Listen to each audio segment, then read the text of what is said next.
We want to call our meeting to order, and we have an agenda before us. Board members, do we have a motion? Mr. Chairman, I make a motion to approve the agenda as printed. Any further discussion? Madam Clerk? Ms. Roundtree? Yes. Mr. DeStefano? Yes. Mr. Jefferson? Yes. Mr. Acree? Yes. Chairman Rosie? Yes, so moved. At this time, I'm going to ask, is Donald coming in? Yes, he is, just in the nick of time. Donald, if you would lead us in a word of prayer and the Pledge of Allegiance, we would much appreciate it. Let us pray. Heavenly Father, we thank you for this day and for this opportunity to gather. We thank you for every breath that we breathe. We thank you that you allow us to come into this place and you allow our board members to deliberate over the county business. And so we ask now that you would give them wisdom and understanding, that they might make good decisions on behalf of the citizens of this county. We ask that you'd bless all those who are in attendance on tonight, and bless us as we continue to enjoy the fruits of your labor. We ask now that you would bless our public safety officials and for all those who serve our community. In your name we pray. Amen. Please stand. I pledge allegiance to the flag of the United States of America and to the republic for which it stands, one nation, under God, indivisible, with liberty and justice for all.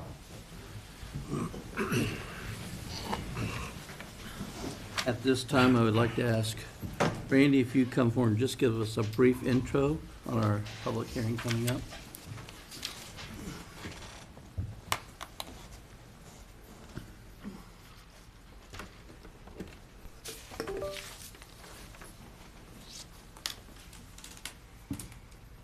Thank you for grabbing that stuff from next door.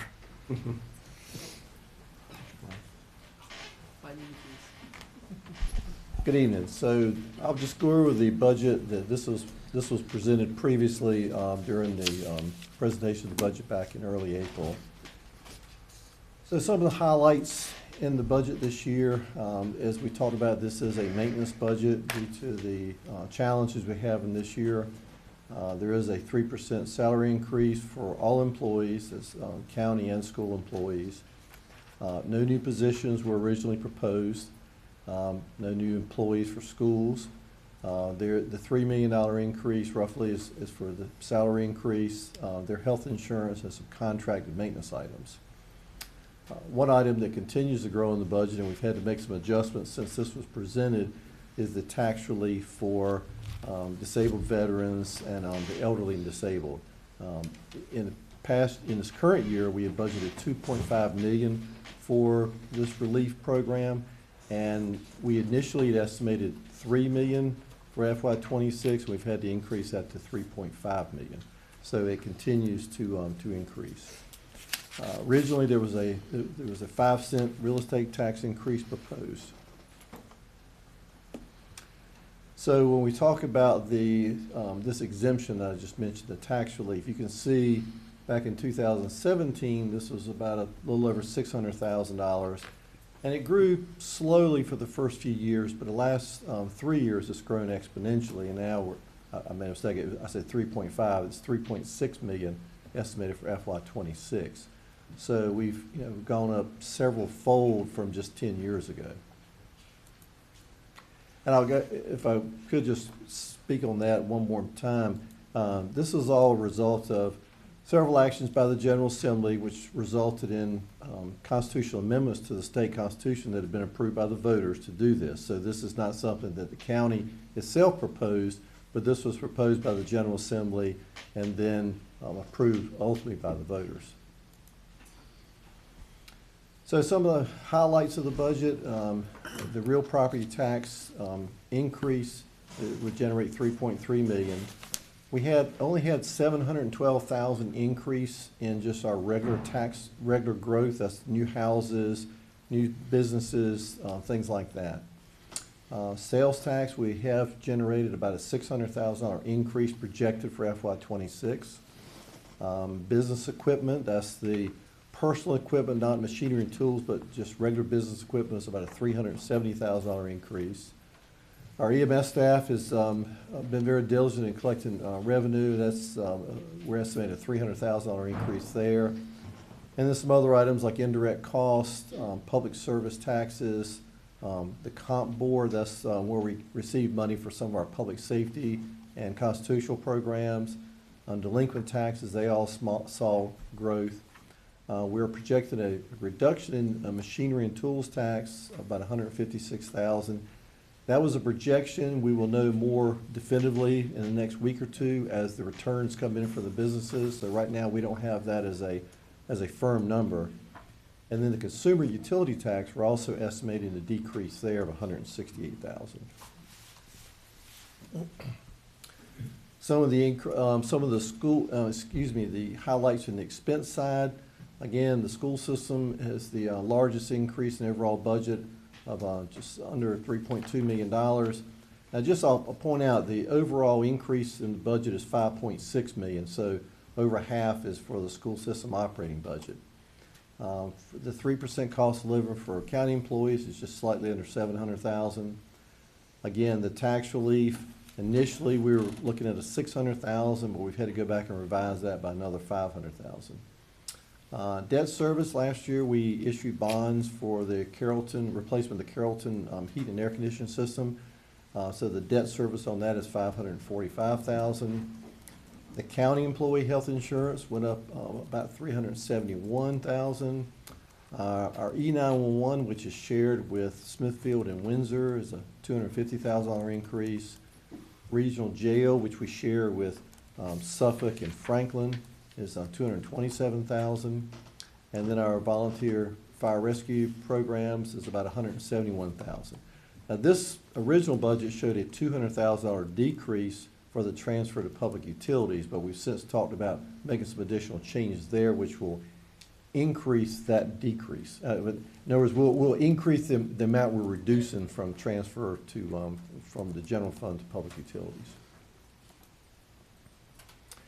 And these were some of the individual departments. We have a spreadsheet that shows the comparison between the current fiscal year, FY25, with the proposed budget for FY26.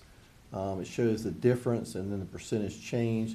And most of the significant items here are salaries and benefits related, because again, there are no new positions that were originally proposed in the budget. Same thing here. Most of these are salaries and benefits, contributions to the volunteer agencies. And again, you can see salaries and benefits, one software subscription reduction, and then a few things for professional services, postage.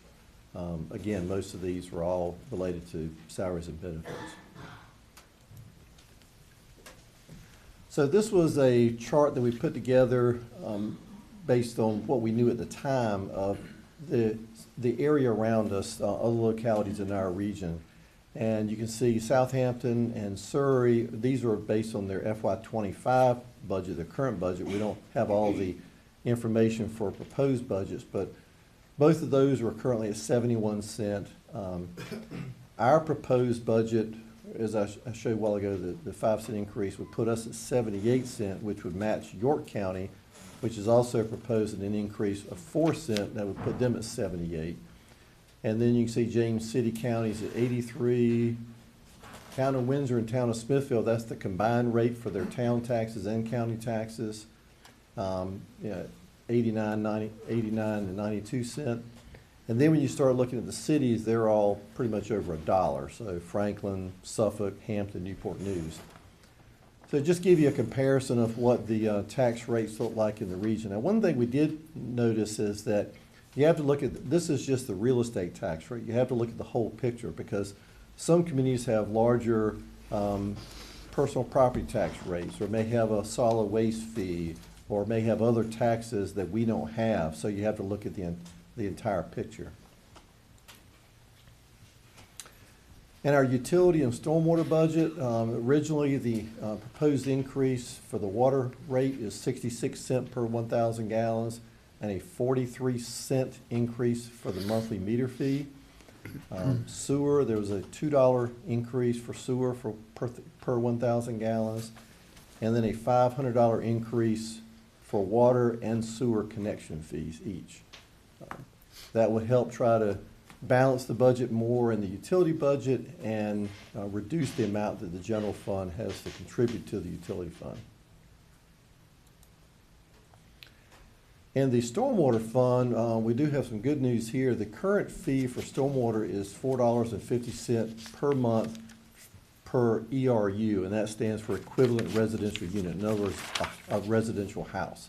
So currently it's $54 per year. We're proposing to reduce that to $41 per year, which would be a 24% reduction in the stormwater fee. As you know, we turned over the operation of our stormwater program back to the Department of Environmental Quality at the state level. So we have fewer expenses, because in the past we have been paying consultants to help us with the reviews. Now that will be done at the state level, so we can reduce our program. We're still responsible for the individual houses, the small projects, and also for the erosion control program. Randy, So that's why we still have a portion of the fee. if I may with that, the revenue that comes from that fee, what areas can that be used in? Just stormwater. So it can't be used in any other operational Correct. costs? It can only be used for stormwater funds. It's a self-supporting fund, so it does not receive any subsidy from the general fund, nor does it contribute any money to the general fund. So it's just other than indirect cost. So, for example, the current revenue we had projected was $1.3 million in the current year budget, and this would reduce the revenue to $995,000 based on a 97% collection rate.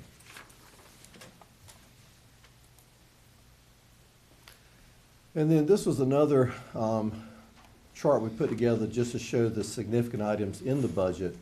And these are the total amounts, not their increases. So the school budget is 32% of our budget, a little over $36 million.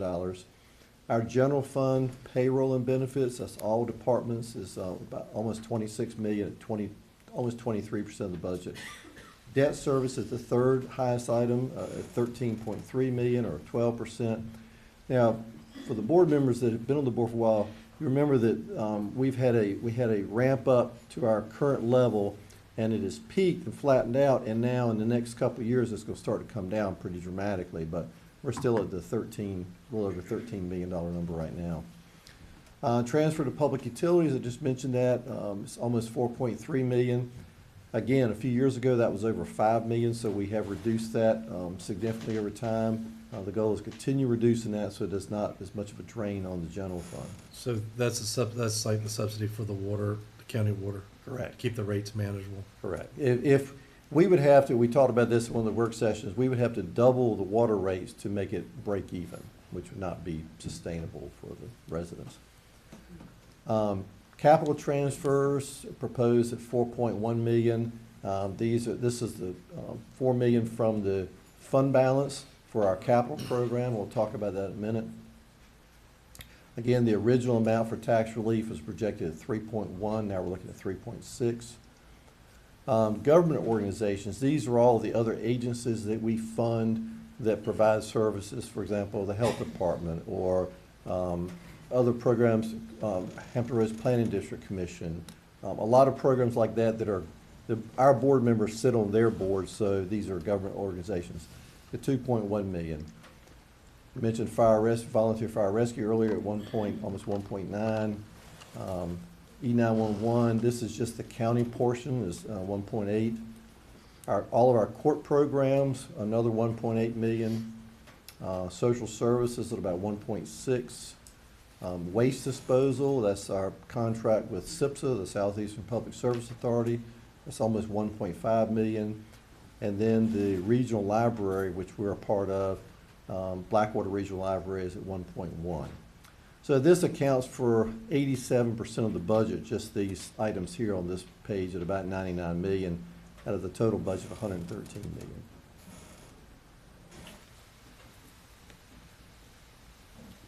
And then this was the, if you look at the FY26 operating budget, again, These are the significant items that we've talked about. The largest ones, again, we talked about schools, salary increase, tax relief. That's pretty much the same thing we've already showed you in other slides. And this is the capital budget. So we have a total capital budget proposed of $6.8 million. And this is funded from several sources. We have a solar farm payment of $1.5 million. That's to be received. We've already received $2 million in solar farm payments. They paid us $1.5 million when they received the conditional use permit, and then we received another $500,000 to be used for community programs. This $1.5 million will be received once they receive approval of their site plan. There's a one-time transfer from our fund balance of $4 million. We have proffers that have built up to approximately $800,000 that can be used for school capacity increases, and I'll talk about which program that relates to. We anticipate some leftover bond funds from the Carrollton HVAC project, not quite $600,000. So that, and originally we proposed using some debt, but the board had asked us to go back and look at taking that out, so we eliminated the debt portion. So it left us a capital budget of 6.8. So where would that go? So the bus garage, the school bus garage is proposed at $775,000. That is the lesser amount of the three different options that the school system had proposed. School bus replacements, 5 school buses at $763,000. The band room, which would be taking an existing space which was previously used for the boiler room and converting that to a band room, which will free up classroom space in the front of Smithville High School. And this is where we can use the $800,000 in proffers, because this will actually increase capacity at the high school level by moving the band room to this unused space and freeing up those classrooms at the front of the building. Weapons detection systems for the remainder of the schools that are do not have the weapons detection system at $180,000, and then replacing the ADA bleachers at Smithville High School for $125,000.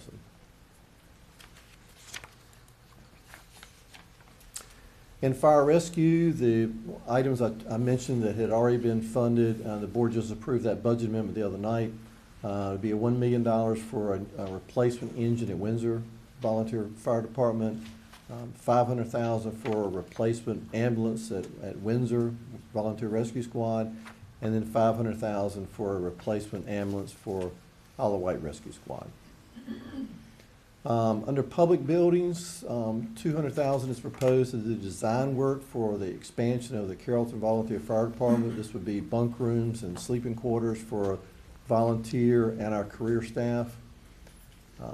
$265,000 to complete the project for the new roof and HVAC system for the Smithville Library and Paul DeCamp.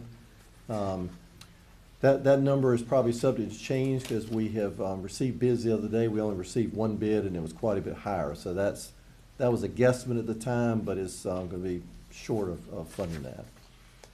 And then in Parks and Recreation, there was a total of $1.1 million for a number of items: capital maintenance, Heritage Park restroom design, replacements of more playground equipment, the Nike missile, and the Bradley Park completion.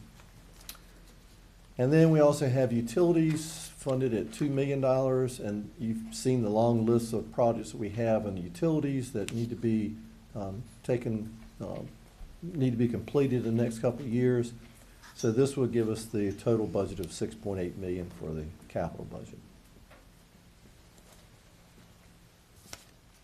And then we've looked at some budget scenarios, and if you want to talk about those now, or we can go through and get comments from the public about the budget, or how would you like to Let's proceed have with that? citizen comments, and then we'll go Okay. back to that for discussion. All right. Thank you. Okay, Bobby.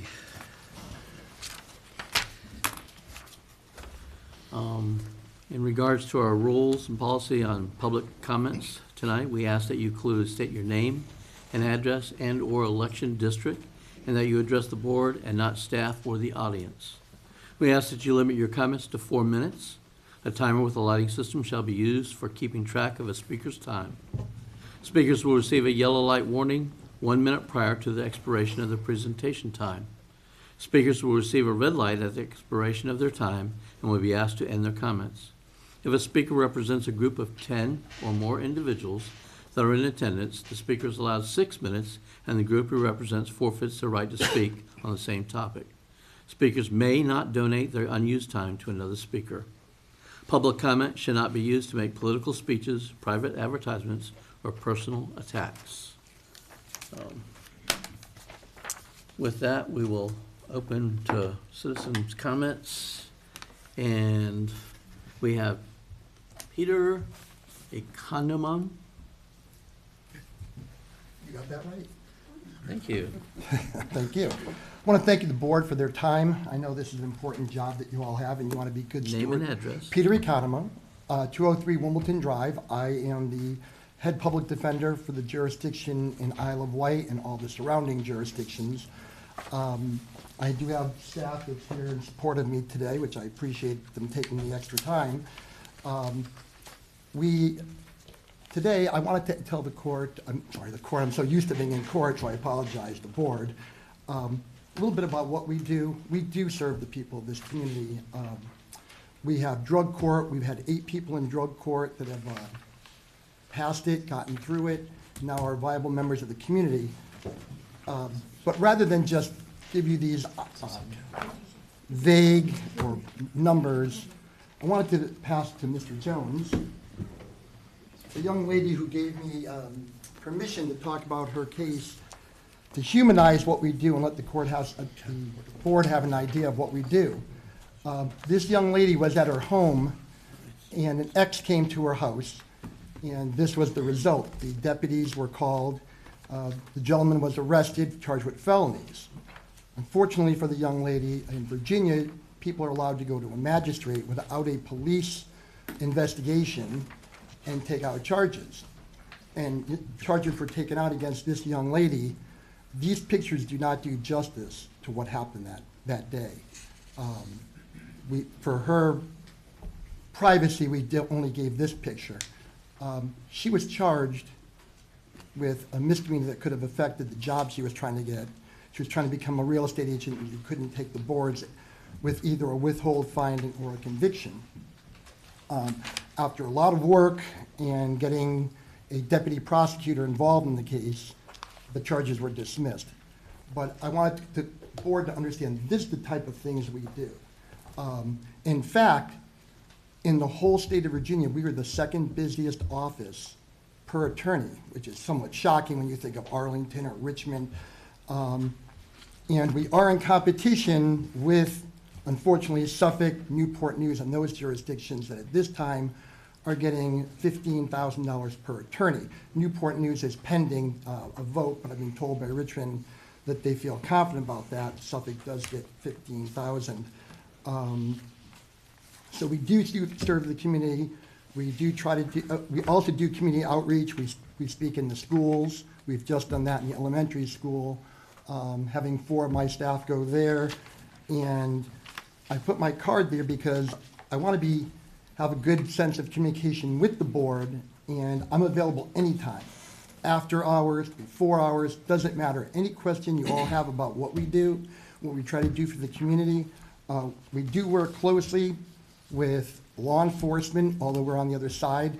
We have a good working relationship with them and the courts. Yes. Thank you. Thank you, because I'm colorblind. I was like, I didn't want to overstep my time. So I just wanted to introduce myself. Again, I'd love to talk to you all, have more time to explain what we do. And again, we also serve Windsor, Isle of Wight, Smithfield, Carrollton. As of this time, the only 2 jurisdictions in the area that do not provide a supplement is Isle of Wight and Hampton. Southampton has since last year, but I understand it's an important duty that you have as far as where the money should go. We do provide a service that I feel is a very important service to the community, and I thank you all very much. Thank you. And I have 13 seconds I'm giving up. Yes. May I ask a question? How many attorneys do you have? We have 5 full-time and 2 part-time. Thank you. Thank you. Thank you. We also have other staff too, but Right. for the attorneys. Thank you, Mayor. Okay. I was trying to make sure that tied in with our budget and planning, but I think we finally got there. David Hundley.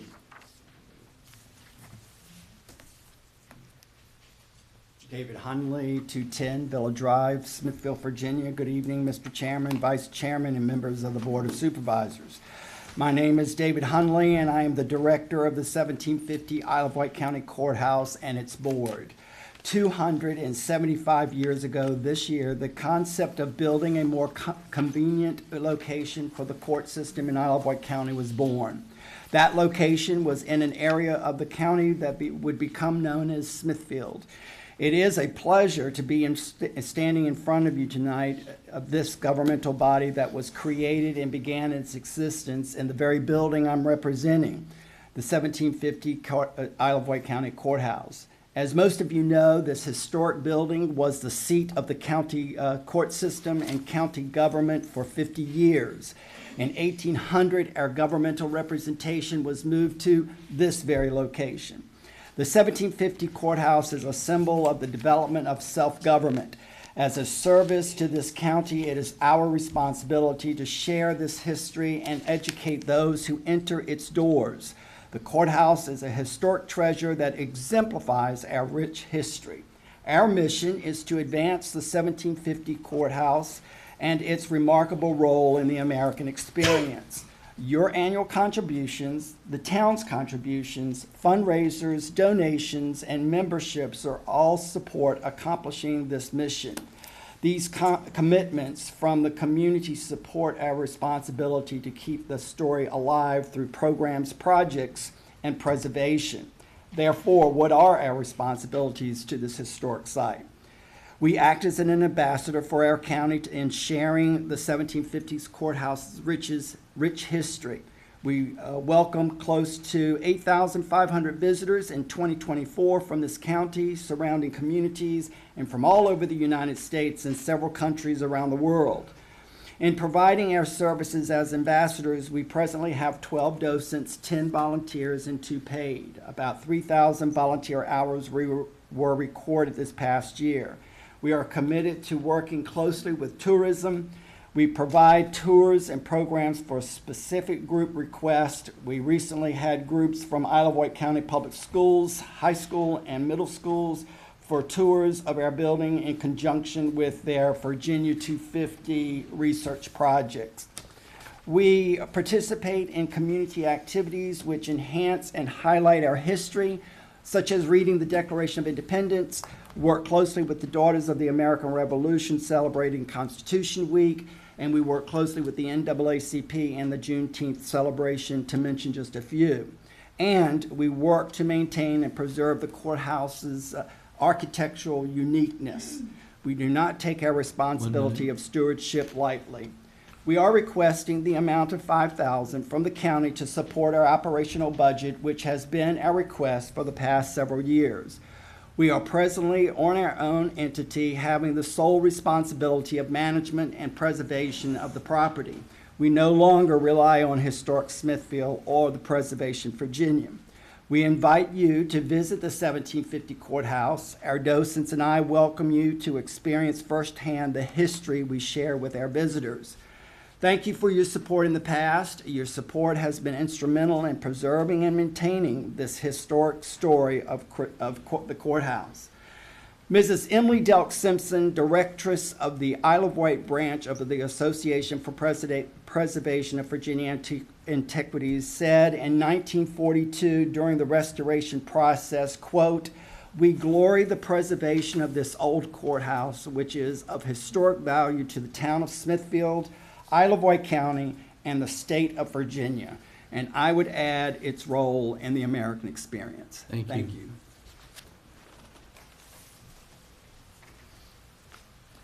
Elizabeth Everett.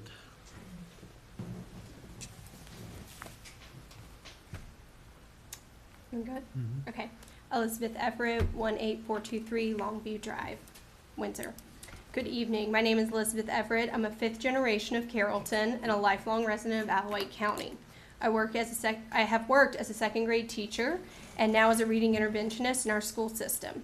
I'm here to discuss my mounting frustration as an employee of this county due to the lack of financial stability it can offer the people it's employing, or should I say the teachers it's employing, because not everyone in this county is having their pay steps or their raises frozen.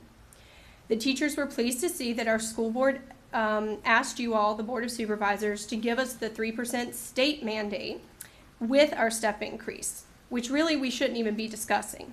The teachers then found out that our county administrator has stated that we're not going to have the money for a second year in a row for our step increase. When we saw that the county administrator's salary was $213,000, we were a bit taken aback, and we thought hard about it and decided, well, that's probably market value for his job and that's competitive for the area. But that didn't bring much comfort, because here's the rub: the opposite's being done to the teachers in this county. We are not being paid market value for our job. We are already being paid less than our neighboring counties, and now to make it worse, it's being recommended that the board not give us this less competitive salary. So it feels like it boils down to the taxpayer money is going towards competitive salaries for people at the top, but not the bare minimum for the backbone of the education system that's teaching their children. Keep this math in mind: 8% and 14%. That's how much more money a teacher can make at step 15, the median salary, if they just go down the road to Suffolk or Chesapeake. And it's even bigger difference with a master's degree, which most of us have, or many of us have. An extra 20 minutes of driving for 14% more, and they would welcome us with open arms, because like everyone else in this country, they too are going through a teacher's shortage. And if anyone's wondering why a teacher shortage is happening right now, this is it, what I'm having to do. Having to plead a case to be treated with respect and be compensated fairly is the reason we don't have enough people in this profession. I'm urging the board to go back to the table and figure out how to make this work. Really think about it. We as a school division should be coming to you asking for raises, which some people might do tonight. We really should be discussing how we can recover from the frozen step last year. We haven't forgotten about that. Some of us didn't realize we weren't going to get our step until we ended up with our paycheck or our contract last year. Why? We frankly didn't think we would need to keep track of this. We just assumed we would get paid what we were rightfully owed. We realize now that every year we need to watch the school board meetings first and then the Board of Supervisor meetings to make sure that we are getting what we deserve, because it doesn't feel like anyone has our interest at heart. Many of us here tonight had to figure out childcare, attend a meeting, and speak on what we should already be getting. It's kind of a question, because in this time of growth and development in the county, a huge tax assessment increase a few years ago, and now another increase, we just don't understand how the money isn't there. I'm asking you not to just think about how this looks, but what is actually the right thing to do. If I were to ask each of you all, I'm going to back up. Many times in our lives, we are voluntarily told that we don't get paid enough. People just tell us that out of the blue. Y'all don't get paid enough. And I bet if I asked all of you off the record, you would agree with that. But here's your chance to make a difference. You all, this board, have an opportunity to actually make a difference when it comes to that. I appreciate you listening tonight. I'm sure it isn't easy to do. I hope what you take what we say under serious consideration. Think about who we are and what service we're providing to this community. Thank you. Thank you.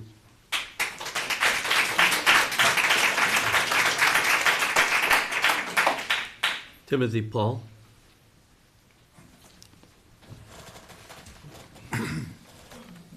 Good to go?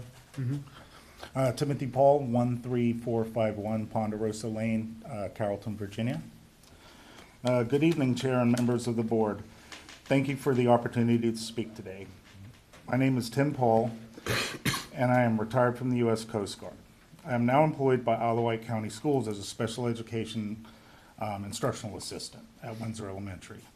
And the only reason I can do this job is because I have my military retirement and some VA benefits, because if I didn't, couldn't afford to do this job. It's almost charity work. And that's being blunt. I'm here to urge you to fully fund and invest in our local schools. Not as an expense, but as one of the smartest, highest return investments this county can make. Isle of Wight can only be competitive with surrounding districts if pay is comparable. So I'm gonna I had a really long speech, but I'll give you one stat. Isle of Wight for a substitute teacher pays $90. Suffolk pays $232 per day. Let that sink in. That is a big difference. That's why they can't find subs in the district. And it just makes me, as a taxpayer here, it makes me mad. I don't mind paying taxes if it goes to the right place. Many of us don't. So I think I'll just leave it right there, because that's really what I wanted to say. Thank you. Thank you.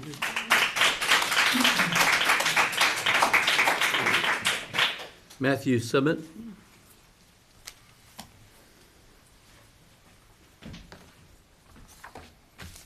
Good evening, Board of Supervisors. Name and address, please. My name is Matt Summit. I live in District 1, formerly 344 South Church Street, currently going to 104 Royal Port Rush. I previously sent each of you an email containing a letter regards to supporting Isle of Wight County Schools' proposed budget, but unfortunately, I did not receive a response or even an acknowledgement that you received this email. I will not make any assumptions as to whether or not you read that letter. However, I am a firm believer in communication and would like to offer you a brief recap. In that letter, I referenced how I grew up in our educational system, how I became inspired by educators in this division who, despite years of change, have stayed true to what matters most, the students. I also encourage each of you to come to our schools, our transportation department, and our central office to speak to those staff members about the why behind our request before recommending any cuts to the proposed budget. Lastly, I shared how we are not trying to do more with less, rather we are trying to do the same with less. We are competing with other school divisions in Hampton Roads where local funding far surpasses ours. Yes, the calculations for each locality differ. However, at the end of the day, our division's success is measured using the same metrics as our neighbors. Our division employees are asked to do the same job as their counterparts in other divisions while having less resources at their disposal and while receiving less pay. When a division is required to function with less, the one thing that matters the most will suffer, our students. After listening to the Board of Supervisors' proposed budget, to say I was discouraged is an understatement. I still stand by my previous comments of fully supporting the school division's proposed budget. However, tonight I would like to focus on what should be the top priority. The proposed budget would cover the state-mandated 3% raise for SOQ positions. However, it would ultimately lead to a second consecutive year of freezing the teacher's 35 pay step increase. While some may interpret this as a small or temporary impact for our county's teachers, it in fact has long-term implication. It directly affects teacher retirement, as the pay a teacher receives at the time of retirement correlates to an average of their highest paid years. Additionally, I heard recommendations of increasing real estate tax and increasing our sewer and water rates. Combine this with the only 3% mandated pay increase, and some teachers who live and work in our county may very well experience a pay cut. This is not just unfortunate, this is unacceptable. I would like to take a moment to focus on 3 elements that I believe to be crucial to this dialogue and process: passion, persuasion, and perception. As a school administrator in this division, I am fortunate to witness the passion our teachers display on a daily basis. I see the passion in the smiles and outward expressions of joy when celebrating the success of their students. I see the passion in the smiles and, I see the passion in the tears teachers shed when their students experience trying times. I see the passion in those who step up to the plate to fill in when staff leave us because it is what is best for the team and, more importantly, the students. I know this to be true not just in my building, but in every building throughout our county. I would hope that each of you took on your role as a member of this board out of the passion you have to do what is right for the residents of our community. As a resident of this county, I understand the power of persuasion and how this skill is needed in order to effect change.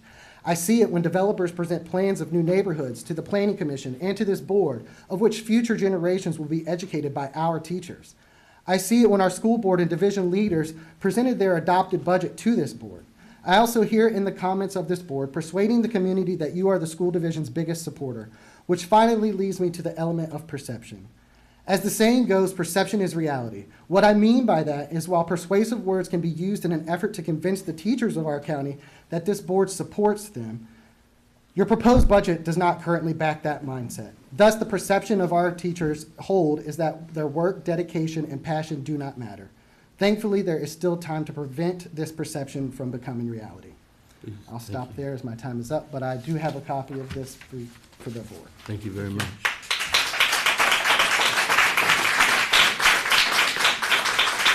Brittany Winslow, please.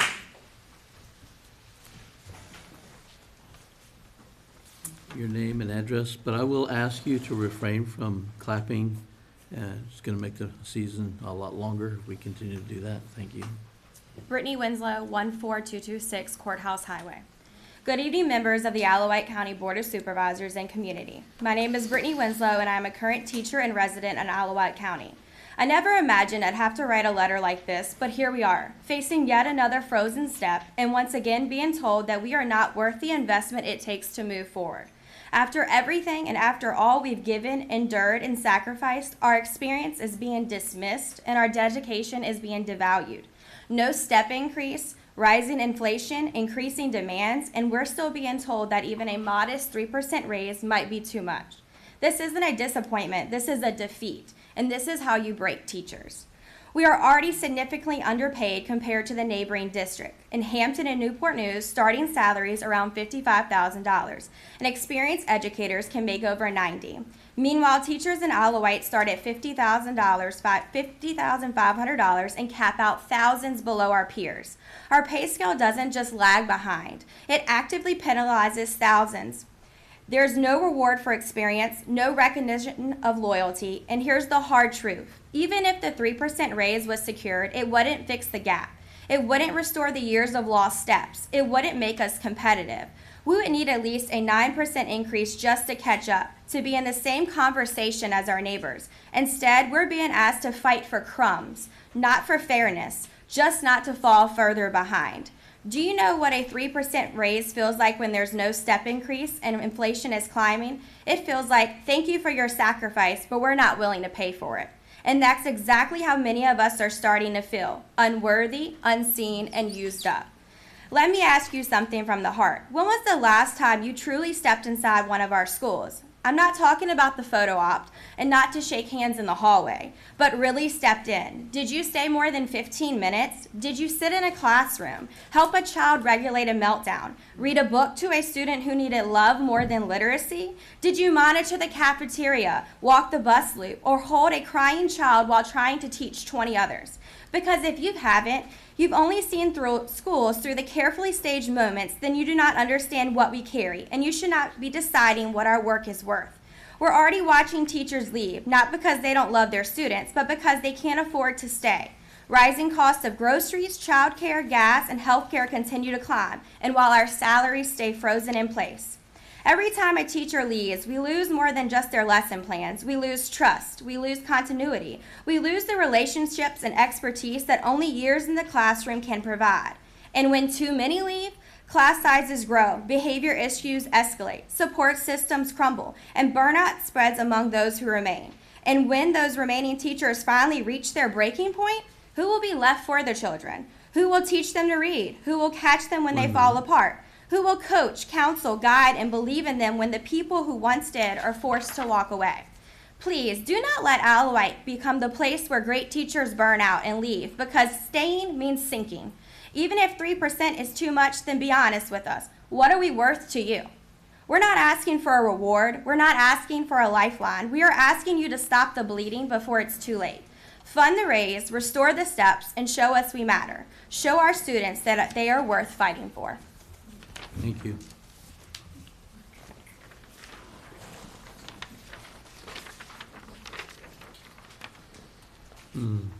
Shauna and Skov, can't really read the last part of that. Would you say it for us again? Yeah, sure. Shauna Van Skyver, 13289 Winsong Way, Thank you. Carrollton. Good evening, members of the board. I'm here to speak tonight as a resident, parent, and employee of Alawite County Schools. I've resided in this county only since 2020, when we moved here with the military. I have lived, taught, and counseled in 3 other states. Upon our arrival, Before we settled, we were advised to go to Yorktown to ensure our children attended the best schools. That's what you find on all the spouses' pages, anyway, for a military spouse. We embarked on that journey, at least at the onset of the pandemic, but ultimately decided on a beautiful home in a welcoming community in Carrollton. My children have been attending White County schools for 5 years, and we feel incredibly fortunate. They have had numerous teachers whom they adore and consider their favorites. I chose to work in this school division because of the uncertainties of the pandemic. When I joined the county, my salary was $15,000 less than my previous position. I noticed various differences in the educational environment, both as a parent and an employee. For instance, I was surprised to find that most classrooms were equipped with projectors and pull-down screens instead of Promethean boards, which I had in my 5th grade classroom back in 2007. Additionally, the absence of full-time kindergarten instructional assistants was shocking. In my 12 years of experience prior, I had never encountered a district without them. During my first visit to our school library, I noted the lack of library assistants, a common standard in every other school I had worked in. When my children took the bus for the first time, I was taken back by the absence of a tracking app, a feature we had relied on in previous schools. Furthermore, our schools lacked after-school programs and middle school sports, leaving me puzzled about why these essential services weren't available. My initial impression was that our division was lagging in many areas, which was surprising because I was paying more tax to live here than anywhere I had ever lived. Fast forward 4 years, and throughout my time here, salary increases for all staff, teachers, nurses, clinic assistants, instructional assistants, and secretaries have been minimal. Requests for additional support staff to assist teachers and manage student behavior continually got deprioritized due to transportation and infrastructure needs. I'm not assigning blame, it's merely a reality we face. There are numerous pressing needs. During my 3rd year, I discussed with the school board members the lack of the step increase along our mandated raises. Prior to my time here, I'd never felt shortchanged when pay increases were announced. Meanwhile, I've witnessed neighboring counties continue to respect and fairly compensate their teachers. This year, more than ever, I've heard our superintendent and his staff present a list of urgent needs for our schools, including a recommendation by Laura Sullivan in HR for a 10% raise to remain competitive. However, our central office was advised by our school board to prepare and prioritize to make cuts if our county did not agree to fully fund these requests. Regrettably, an adequate pay raise did not make the budget this year. Every request made by central office is essential. Class sizes are larger than ever, behaviors are increasingly challenging, and staffing remains limited, all while compensation lags behind. This county is growing, yet we're already behind. How do we plan to catch up? And that needs to happen now, as the future of this county depends on it. The 3% mandated raise accounts for I was told $780,000 of the budget, while the step increase is $500,000. In the grand scheme of significant requests, this is not a substantial amount. I believe you should strongly consider doubling the 3 to 6. Even then, we would still be behind our neighboring counties. I worry for my children. How will these decisions affect their education? The inability to retain and recruit new teachers will inevitably have repercussions. Larger class sizes, increased student behavioral issues, and substitutes in place of certified teachers. I find myself contemplating, should I seek employment in Yorktown so I can take my children there so that they are provided quality that's going to lag behind here? Thank you, your time is over. Okay. Caitlin Britt. Caitlin Britt, 12531 Shiloh Drive, Windsor. All right, my name is Caitlin Britt, and I am here to speak on the matter of school funding, specifically funding the step increase for teachers. I am a lifelong citizen of Alabama County, a parent, and a teacher. I have worked in the county since 2016, and I have 3 children who attend Windsor Elementary School. I used to be filled with pride when I thought about my children attending Alabama County schools, but now I'm filled with fear. Not because it's unsafe, but because good teachers are leaving, and I am witnessing it firsthand. Last year, we had 6 classroom teachers leave, all but one in an entire grade level. The grade level that one of my children would be entering. That was a terrible feeling as a parent. Just this year, 2 teachers have left, and I know of 4 teachers who are not returning next year. We've got to give these teachers incentives to stay. And by incentives, I'm referring to step increases that teachers have earned for years of service. The children in our community deserve a strong school experience. It's the teachers who provide that. Teacher turnover is going to ruin our schools. Teachers are walking away and not having to walk far to get better pay. It used to be that county schools were worth it for the pay cut, but unfortunately, that's just not the case anymore. Is this what we want for our kids? A revolving door of temporary teachers who haven't stayed long enough to make lasting relationships with students, families, and colleagues? That's the direction we're headed if we can't fairly pay our teachers. Here's the sad thing. As a teacher, I champion the people who are able to get out. When I find out that one of my colleagues is leaving, my first thought is to celebrate him or her. Good for you. You made a change that's going to make a difference in your pay, your stress level, or hopefully both. As a parent, on the other hand, I'm absolutely heartbroken. Here we are again, losing an experienced teacher that I was hoping my child would have. And it's the students who are losing out. Every time we lose a teacher, we either have to hire a new one, shuffle the ones who are already there, or both.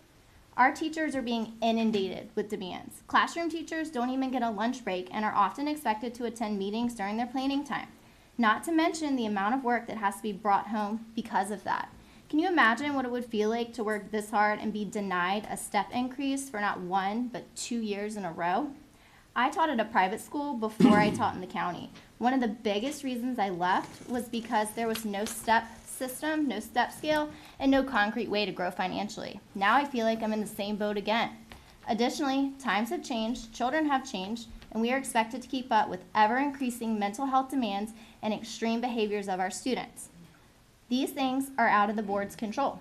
However, the board can take control of funding the step increase. The board has the power to do that right now, tonight.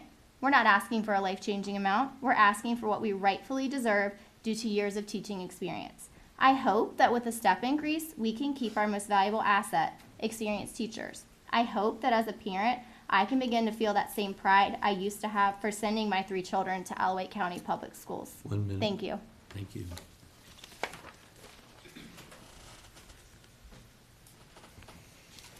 Michael Betzel.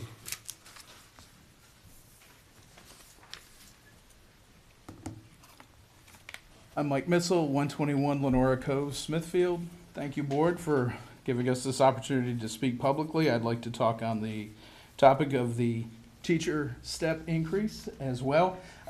Many of the teachers have said some pretty eloquent things and certainly impassioned. I am a parent in Isle of Wight. My wife is an Isle of Wight teacher. I'm a reading specialist, but I'm in Newport News. And a couple of things that, I'd just like to highlight is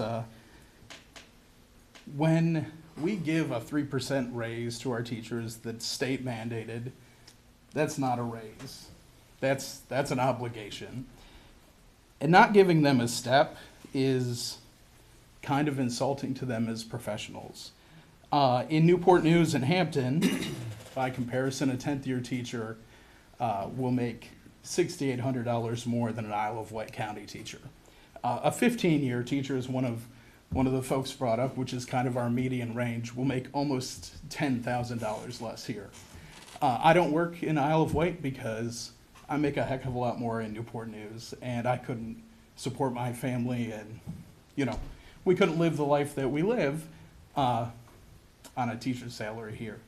I think it was in 2023 that the Smithfield Times wrote an article that we estimated 1,000 students coming in with all the new homes. And if we don't have good quality teachers, we're spending $800,000 on a park full of kids who can't read and $750,000 on some buses and don't have the drivers to drive them. So that's all I want to say. I hope you don't pass this budget without approving that step. Thank you. Carolyn Meidel? Mitchell?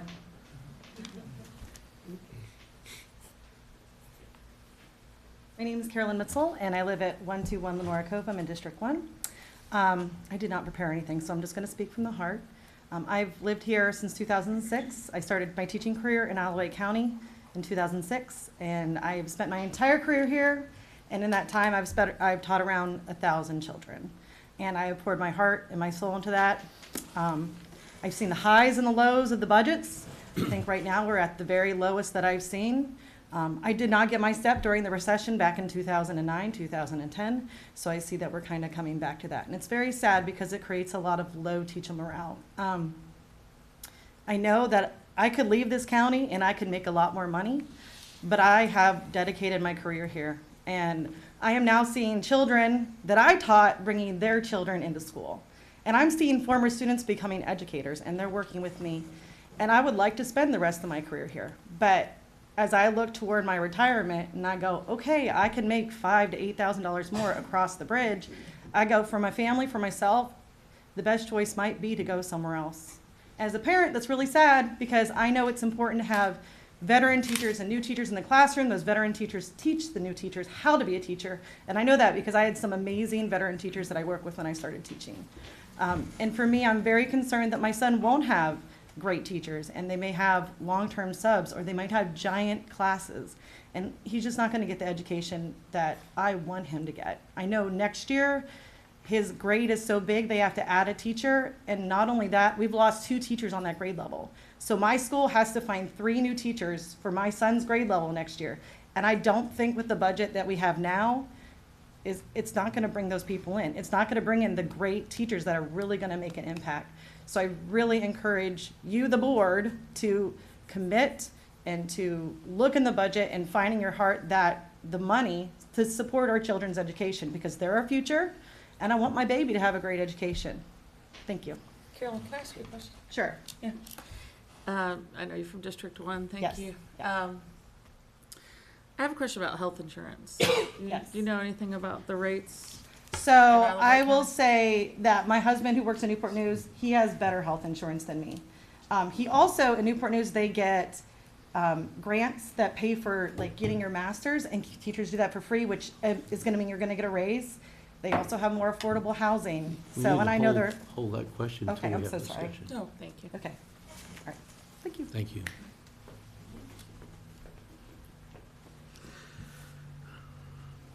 Volpe Boykin.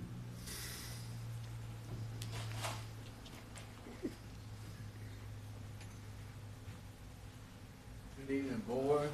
Congratulations, Mr. Robinson and Mr. Keating on his last budget hearing, and welcome, Mr. DeStefano. Thank you guys for taking those jobs, having to listen to people like me and everybody else.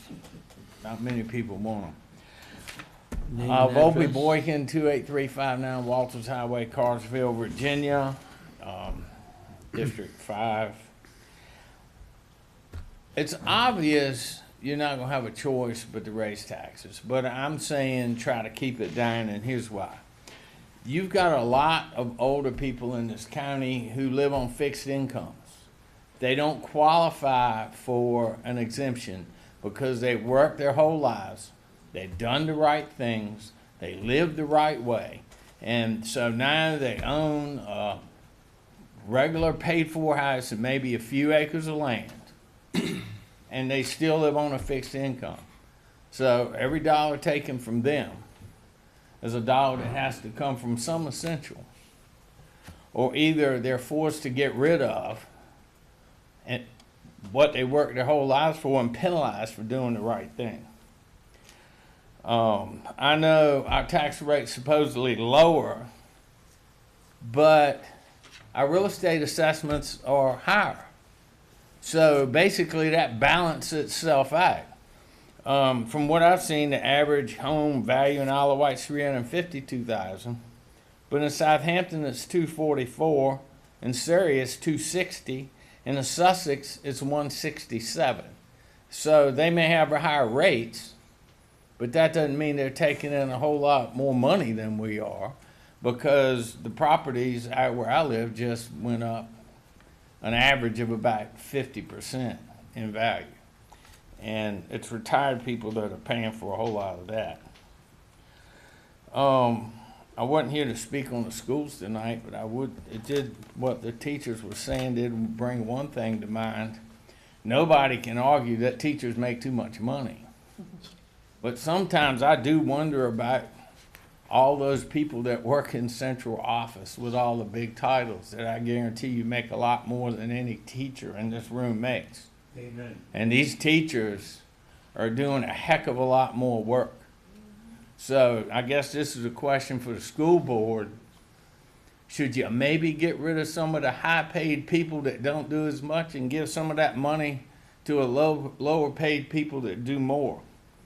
I'll be bringing that up to the school board, although it's a little late. I sent some information to you all about the Commonwealth Attorney's investigator. You've got it, so you don't need me to repeat it. But in any case, thank you for doing that job. Pay attention to what's needed, not necessarily what's wanted, and keep your retired people in mind because they would like to continue living in the county they built, in the houses that they worked decades and decades to have. So thank you all again for your jobs and for the job you do. And it's good to know we got a, no offense, Mr. Keating, but it's nice to know that we're going to have a county guy running the things. Thank you very much. No pressure. Dan Elmore.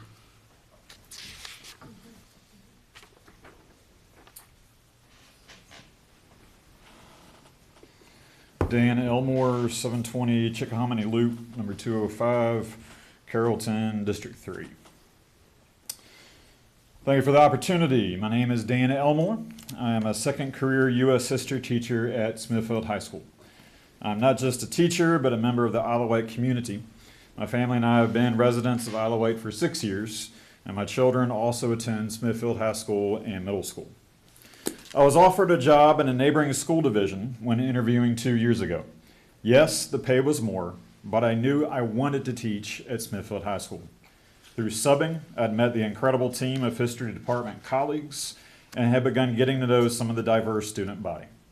I love living where I work and going to as many extracurricular activities as I can to support students outside the classroom. I chose Isle of Wight County Schools, and I can confidently say that I would love to spend my entire second career here teaching at Smithfield High School. Go Packers. I am deeply concerned, however, about the trajectory and vitality of Isle of Wight County Schools if we are not provided the funding we need. We face many challenges in Isle of Wight County as a whole. I am as against unchecked suburban sprawl as the next person. Our infrastructure is not keeping up with the demands brought by increasing residential housing. We are all feeling the pinch. And yet, here we are. I echo all the concerns of my colleagues, and I ask the board and my fellow county citizens, will we react or will we respond?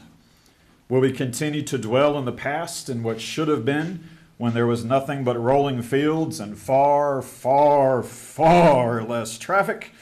Or will we forge the path to the future where Isle of Wight County will be a leader in Hampton roads and not some lagging follower? Will we punish current students, staff, and faculty? Or will we courageously consider the children and free them to conquer their dreams?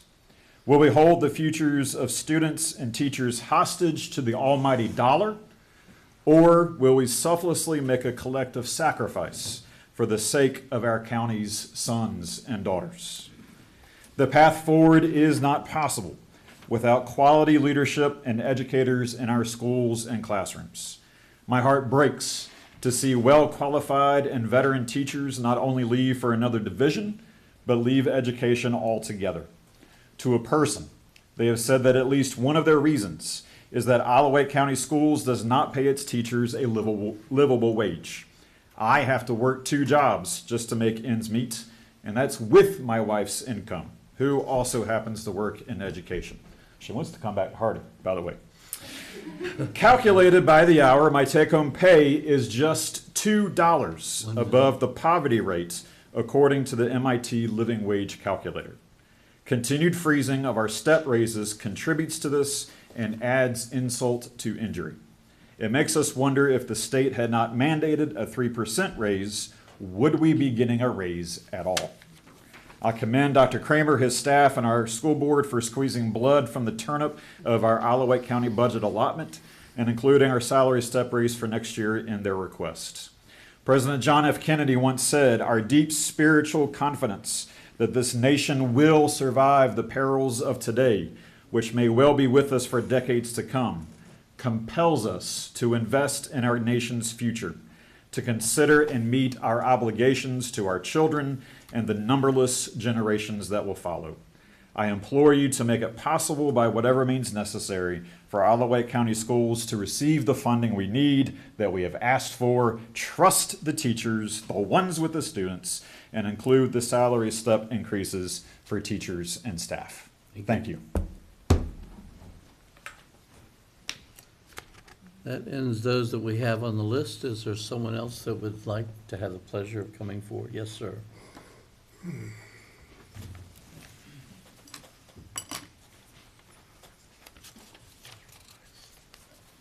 Evening, Mr. Chairman, board members, about to retiree, Mr. Keaton. As a 13-year member on and off of the school board, I listen to these people and I'm going, Mr. DeGraw, they please. need to, oh, Herb DeGraw, 5th District. Thank you. These folks need to be before the school board every freaking Thursday of every month, and the step increases isn't y'all's responsibility. And I'm gonna give you some thoughts on where you can find the money for the step increases. Number one, when you approve this thing for the schools, don't give them a blanket approval, because they move money around category to category. When you give them a gross bottom figure, they move it anywhere and everywhere. And does the school board find out where, when? I'd be surprised if they ever found out until the next budget. In any case, demand full accounting of what's been done with leftover funds from various projects like the old Hardy portion renovations costs for the new central office. In the FY26 budget, I agree that the teachers and school building staff need a 3% increase, and yeah, the teachers need a step increase. But that's the school board and Dr. Kramer's responsibility by being good cost control managers, which they are not. They wouldn't make it working for Joe Luter. The Smithville High School band room location for $1.4 million to renovate the boiler room is insane. Why the boiler room? They have 4 classrooms that the tech department moved to the central office. They can maybe do that renovation for $100,000 like they did years ago when tech moved there in the first place. That would leave about $1 million towards giving step increases to teachers. But are they thinking about that? Don't think so. I agree with Board Member Cunningham, who voted to renovate the bus garage for $775,000 instead of $3.5 million next year, and a total of $7.5 over 2 years, which is ridiculous.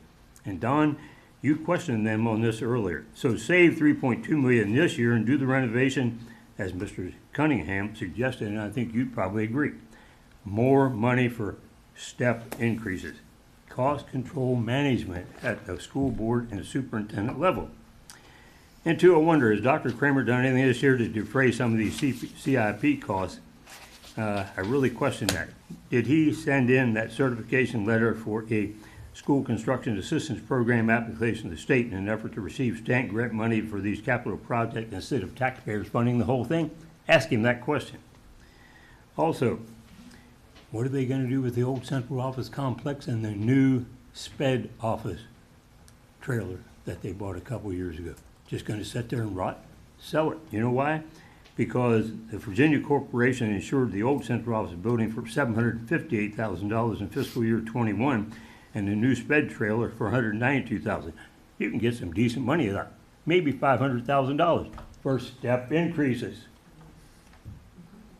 Supervisors, you secured a $7.5 million loan for the CAS Carrollton HVAC system, and they voted to accept a low bid of $5.7 million. You need to lock them into that so they don't come back and ask for more.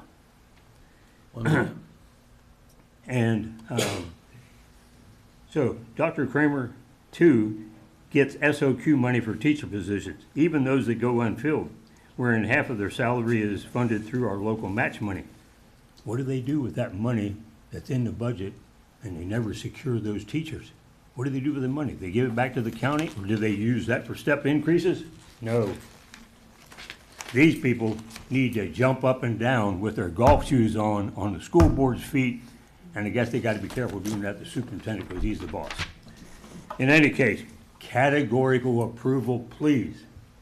Thank you very much. Keep doing the good, hard work.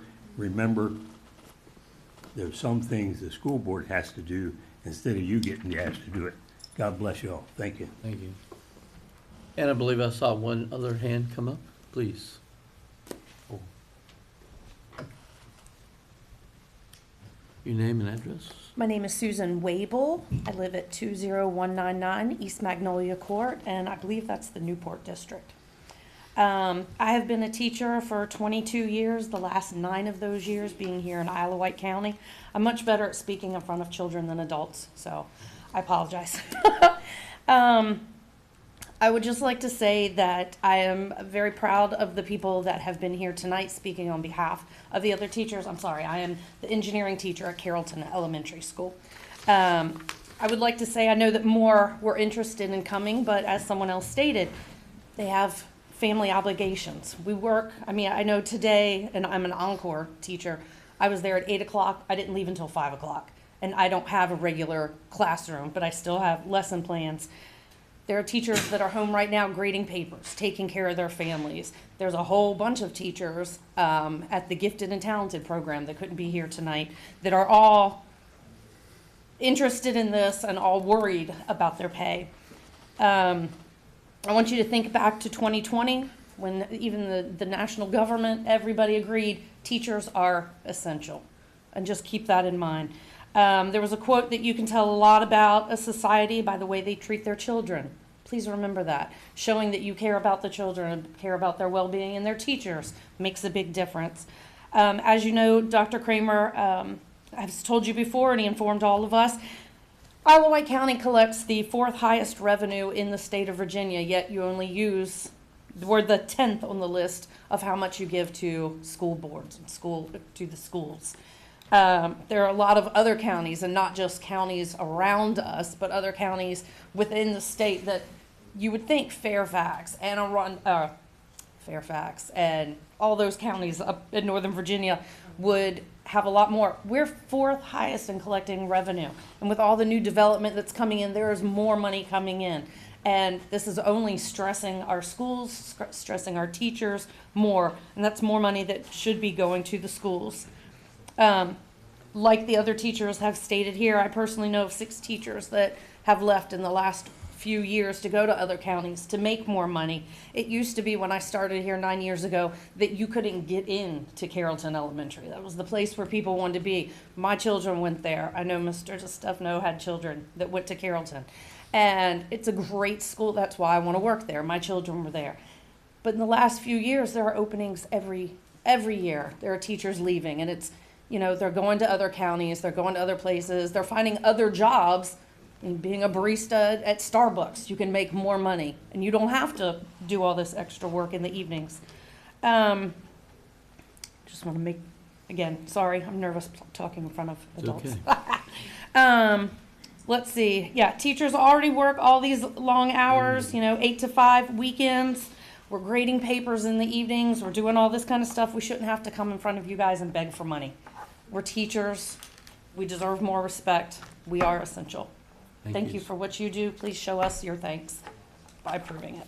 Thank you, Susan. Thank you. And I believe I saw another hand come up. Yes. My name is Shelley Perry. I live at 13458 Melissa Drive. And before you say anything, I'm going to probably be the most hated person in this room. But before you approve the budget, I see all the teachers talking about they need more raises. There's a lot, like some other man just came up and said, there's a lot of people on fixed income. I've been living here 31 years. I'm not a military person, so I wasn't thrown here by military. I lived here 31 years. There was absolutely nothing when I moved here. There was no Smithfield Foods, big building. That building where Smithfield Foods now used to be a Family Dollar, a laundromat, and one other business on rocks. That's what it was. There was no big Kroger or Farm Fresh at the time. We have progressed. We have more houses than we have in the structure for. We have too much traffic, too much people, money coming in, but where's it going? Every time I turn around, the school wants something. The school wants this, the school wants that. I'm going to quote a not so famous person that none of y'all in this room probably know, but it's a quote from Mr. William Donald Causey, who is deceased. The quote that was given, "You can't spend money you don't have." Quote, "You work, you earn it, but you can't spend more than you don't have." We don't have the money. So you say, we have administrators who making over $200,000 a year. We don't need that. Cut it.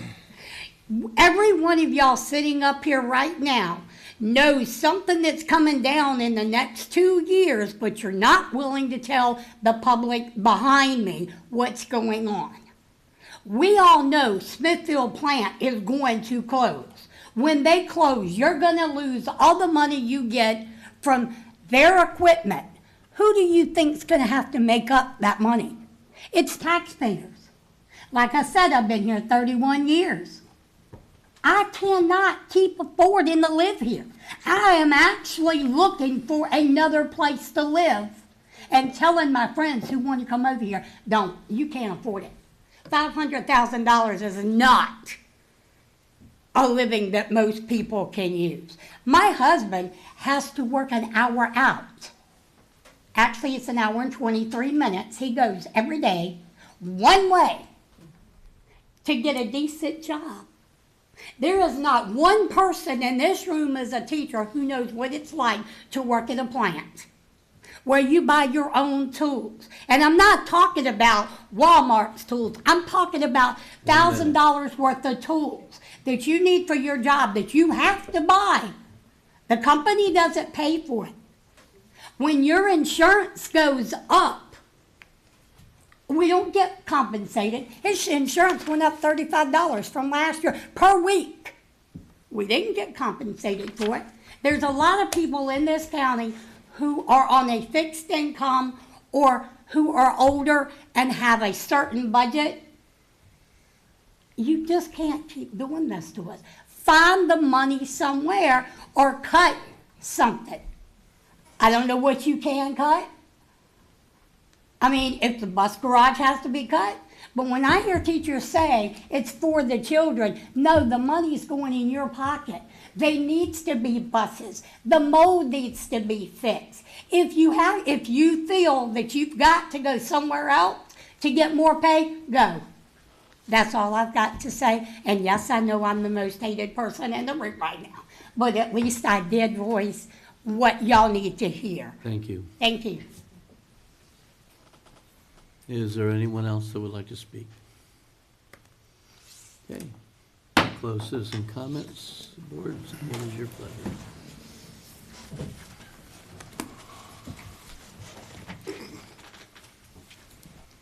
Rudolph, you want to start? Well, first of all, I would like to, for the teachers, school board, and administrators know that this board, I think I'm speaking for everybody, respects you all, and we appreciate what you do. Okay, I have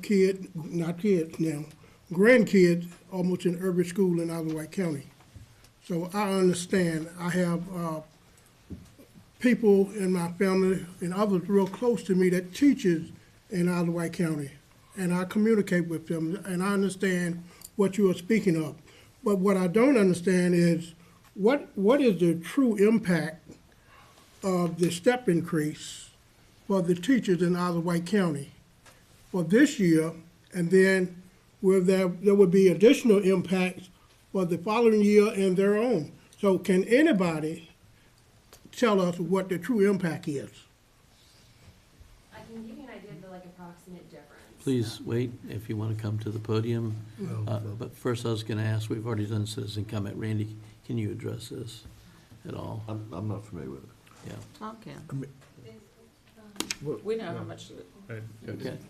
We typically wouldn't. We don't. have public So, Mr. read, Jefferson, the increase was the number one priority. It was listed as $521,000 increase in taxes. So that would give every teacher in Isleworth County a step increase? Correct.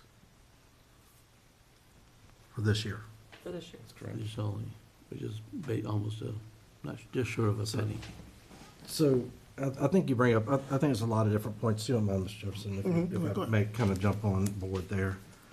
First of all, evenings like this, it's awesome to have everybody in the room, particularly our educators. I would say, I think everybody would agree, our educators and our first responders are our number one priority for us, making sure we take care of them.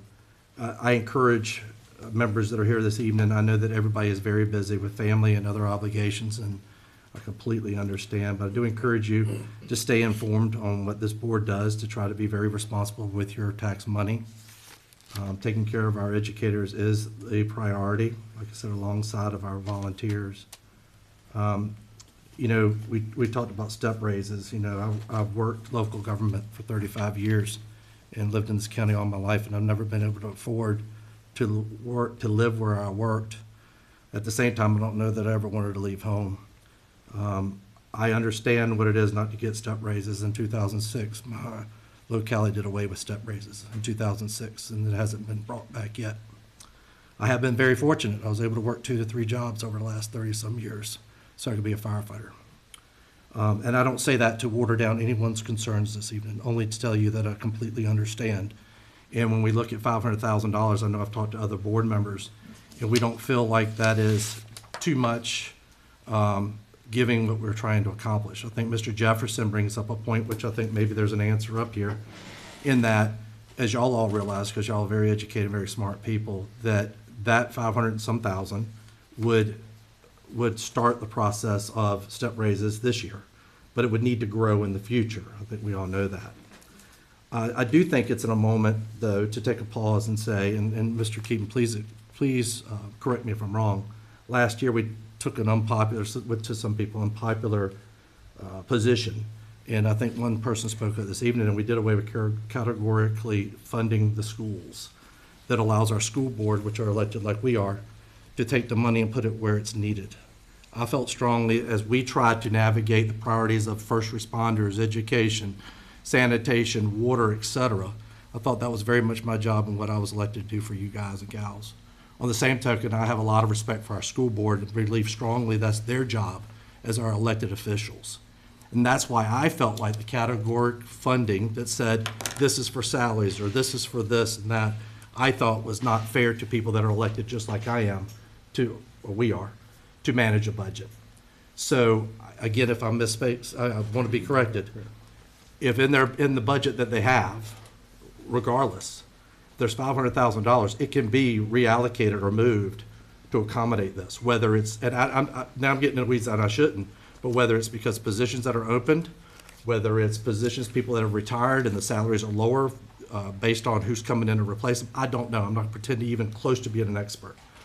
But I do say that this is a joint effort. We're part of this community. We live here with you guys and everybody here this evening, virtually everybody. I think everybody said that they were citizens of our county for the most part. So I guess to come back to it, the cost of the step increases are, it is 500 some thousand this year, but it will grow. Now, I think there would probably among this board plenty of argument to say that the growth of that would be worth every dime of it. The question is, how do you pay for this? And that's where, I guess, unfortunately or fortunately, that's what our job is, to figure out how we make it happen, and I know we'll liberate more, but I think that may cover some of that. But I appreciate y'all the opportunity just so I could let them know where I'm coming from when I do look at this budget. Joel, another question could be, is there anything that the school board could do as far as budget-wise to make room for this $500,000? Is there any cuts that they can do? That's a question for them. I'm not on the school board. Right, I mean. Okay, Renee? You asked a question. If you're done. I am. Sure. I appreciate right now the topic is schools, but so. Yeah, I want to say a little something about step increases. I think people act like step increases are a new thing, but they're not actually new in Isle of Wight County. Just through some research and some information provided by Ms. Sullivan, the step increase program has been in place since 1987. Prior to that, she believes that there was some kind of step scale pay system that's always been in place. And who's So- I'm sorry, who's the individual, what's the position that you're referring to, the lady? Laura Sullivan, is she the HR person at the school? Okay, I'm just, Okay. not everybody knows that. Okay, all right, so that's always been in place, you know, it's not something new that they're asking for. You know, there haven't been any significant changes to the structure, although, you know, several years, I think it was mentioned maybe 2009, and of course, we're familiar with what happened last year. Those increases were held. So that the steps they've only been increased by basically what amounts to a cost of living, a COLA increase of 3%, whatever the government mandated. And last year, I think it was more than that, because wasn't it 3% plus a mid-year adjustment of 2%? And so then the step increases were adjusted, but not advanced, right? The team wasn't advanced to their next year to accurately reflect their years of service. So, you know, this has been a consistent part of the compensation model. I believe we should support it. I know it wasn't included in the budget that Randy proposed to us, but I do believe we can get there through you know, erasing a little bit of the conservatism when it comes to revenue projections. These are not just my original thoughts. I know a lot of you guys share this sentiment, but I think we can erase some of the conservatism on the revenue side. I think we can couple that with looking at fees, which we need to wrestle that pig tonight because I think we have to post all of that by tomorrow publicly if we're going to do something different with fees. I also believe, as does Supervisor DeStefano, because we've talked about it, he actually did the analysis, so I wouldn't want to totally steal his thunder, but we also believe that there's some more expense reduction that can be made on behalf of the county departments that hasn't been realized yet. Even with the newest projections that we were given tonight, I think there's still meat on that bone. So between all of those, areas or avenues that we have available to us, I do believe that step increase, funding the step increase, again, as it's been since 1987 and before, is possible. You said we need to be less conservative as far as funding go, or revenue go. But with what's going on in the country right now, you think that's a good idea to be less conservative? I do, because I believe that, this board and boards before us have voted for some projects. Some of these projects you and I both voted for, right? Sycamore Cross, the solar project, the TLC warehouse / industrial manufacturing complex in Windsor. I think there's some commercial development that will happen, that will be realized, that, we will benefit from. And I think that also we are very conservative when it comes to realized revenue from real estate tax, sales tax. There's a lot of different areas where we're given a number and it's always back down a little bit, right, for the projection. And I think you can be a little less conservative on that, even despite the budget and inflation and everything that's going on around the country. So, I guess, and I don't know that there's the answer to this evening, but when we've had the companies come up and talk to us about bond ratings, one of the things that they analyze or they look at is our willingness to raise taxes to cover our operating expenses. I realize that's what you're saying, find some more cuts or find some more efficiencies to find the money. The concern that I have is we don't have a crystal ball. If we could roll the dice and be just fine. I think there's a chance that this board's done that before, being conservative on revenues, and it worked out. Maybe it was more educated than I give it credit rather. But I also have a concern that not so much this is a little bit off the step raises, but just trying to cut more out of the budget, that we end up doing this, which in my opinion, is a substantial increase this year, is what we're looking at in tax revenue or tax rate. And then we have to turn around and by 9 months into our next fiscal year budget, we're already looking at a 1 cent or more than a 1 cent debt, or not debt, I'm sorry, a deficit or a gap that we're already behind. And I don't know, as far as, and I know I'm getting a little bit more towards the rate and whether we cut the rate or whether we fund, that's a whole other discussion for this board. But being conservative is something that we've done in the past, and I guess I'm just saying, in the event we do find some more ways to be very conservative on our revenue, that we realize, and that's why we were elected, that it could backfire. And next year, it may be that that gets added to another increase. Because like you said, Mr. Jefferson, we don't know. But just for the record, I know you know that, Ms. Roundtree, because, you know, you're a smart lady and you've been in this stuff before. But I just think it needs to be said. We're not ignorant. We try to be as smart as we can about these things. So I realize even if we go conservative and next year things turn the wrong direction, as Mr. Jefferson said, and we end up in the hole a little bit further than we ever could imagined. I mean, I think about one of our manufacturing facilities that's, you know, leaving the county, and that deficit that we're going to realize there, which I know we've all talked about, but I just thought I would bring that up for the record, really, that it is a concern. I agree with you. Okay. Thomas? Thanks, I appreciate it. Yeah, I'll echo some of what's been said. When also researched the step increase program and found that it had been in place for some period of time.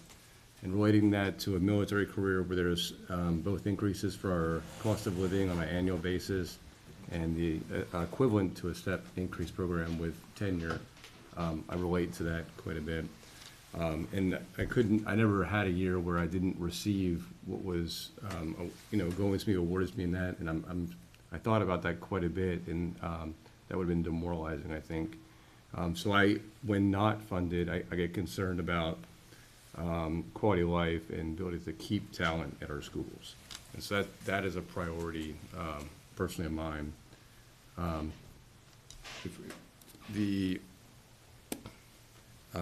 agree with the categorical funding item that you discussed, Mr. Acree, with giving the schools the flexibility. They have the responsibility, but also giving them the flexibility to be able to move that money around.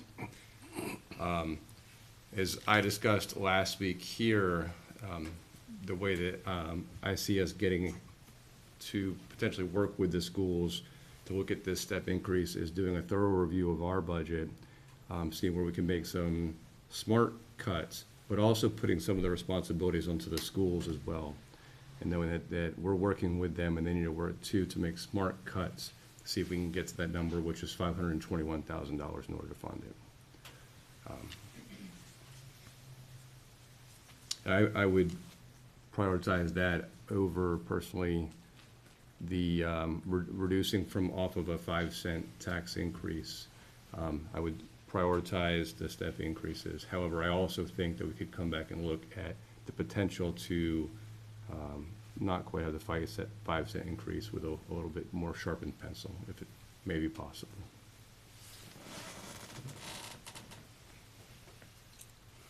I think it's interesting. I'm not sure everybody understands when you talk about a conservative viewpoint, but what this really talking to is the fact that we may have more revenue realized, and there's always a buffer in there. And there is a buffer to some degree, because really our budget is an estimate. And a lot of people don't understand. It's not like we decide, okay, our budget's gonna be $113 million and it's gonna be exactly that. Things fluctuate, things change. We have more exemptions growing rapidly, as Randy has alluded to, and we can't project what that's gonna be with the military. And it has grown exponentially over the last couple of years. Being conservative also means that we're looking into what we call the reserve fund and spending money that normally we would reserve for a rainy day, but for other projects, also to build money for future schools. That's a part of what's going on there. Right now, we're looking at dipping into that. And yet we don't know what the state's gonna do because we don't know entirely what the federal government's gonna do. I wish we had 3 or 4 more months and we could wait and see what's actually gonna happen, how tariffs and all that stuff is gonna impact what's coming down to us from the state. That is a total unknown. I agree with Shelley in a very truthful statement. I think we'd all agree with. She says you can't spend money you don't have. That's one of our biggest challenges. Would I like to see more toward the teachers? I absolutely would. I know that we've wrestled with and probably brought this down another $150,000, $180,000 in terms of expenditures, and we may be able to tighten it some more. But we need also a complementary response from the schools themselves, from the administrators, and where they need to look out for their teachers as well, and look at where they can exchange and move money in a different place to help you all out. I think you need more support there. At the end of the day, we're gonna see an increase. What, 2.5 years ago or so, we were at 85 cents, correct? What this board did from that time frame was realizing that we had a lot of pressure on our community with COVID, and we had a lot of businesses struggling, and we took every bit of the money that came to us from the federal government and turned it back into businesses so they could survive. And folks may have already forgotten some of the letters we got back from businesses where they wrote letters in tears saying, when that money came to us, it saved us. It saved our livelihood. We were able to stay here. And we reduced it down probably lower than we should have. And it's always harder to come back and ask for money when you've already reduced it down. But that's because there's a dynamic here. And when we have money that we feel obligated that we should give back to the citizens or not be taking from the citizens, we're gonna move in that direction. That's a part of what I feel is a conservative balance of what we do. We're looking at a situation today that's probably more unstable than I've seen in a long time. And I'm going on 73 years old. But you'll have to forgive us, we're trying to step prudently in this whole process. We're not trying to penalize teachers. I love our teachers. I love the work that you're doing. And so we're gonna continue to grind it out and work on this and try to move it forward. Get where there's opportunities where we can cut back, we will cut back. It may mean no new school bus garage at $4 million, right? It may mean, okay, we'll give them $1 million to do rehab or a little bit more than that, but that money, perhaps some of that can be applied to teachers' pay, right? But that's what we're wrestling with, a lot of different factors going on right now that we're continuing to work through. Other comments? I guess as we proceed on trying to accommodate the step raises for our teachers and try to find cuts, if not for this year, next year, I'd like to see us do the same thing for our career firefighters here in our county. Because we are definitely having extreme issues with recruitment. Pretty much echoes exactly what our educators have said. And these are people, for example, this morning at 1 a.m. in Carrollton, worked a cardiac arrest 3 doors down from my parents' house. And my thoughts and prayers are with that family. Rudolph, any further comments? You know, I think we're in a deficit, but my first year on the board, I think we had a $7.8 million deficit, and we worked through that and kept the county alive and well. I think what we see here tonight is something that we can work one way or the other, but we might not be able to finish it tonight, but over time, before May, we can get this done. So we just need to come together. I think the school board need to be part of it too, and we need to be active and proactive in trying to bring a solution so we can help our teachers and help maintain a good working educational force. I think he's got a great point, because remember just 2 years ago, we were, I believe it was Mr. Grice had asked about it, educational assistance for, I believe, 2nd grade to help with the reading program. And this board put it, us back when we started doing category funding, put $300,000 for that particular program. And I believe the school was able to come up with 1 or 2 of the positions. And at the same time, they were able to do their SSO program. They hired security officers along with supervisors for the security officers. So I'm optimistic that they'll be able to help us, find the resources to make this happen. But to add one thing to what Ms. Akery said regarding the firefighters, I agree with what you said, and to add to it as well, talking about our capital budget, the $200,000 goes to a quality of life item for birthing at the Carrollton Fire Department. And I think that goes also equally so with compensation, their quality of life, when they sleep there at night, to maintain the talent there and retention. Okay. Final comments from any?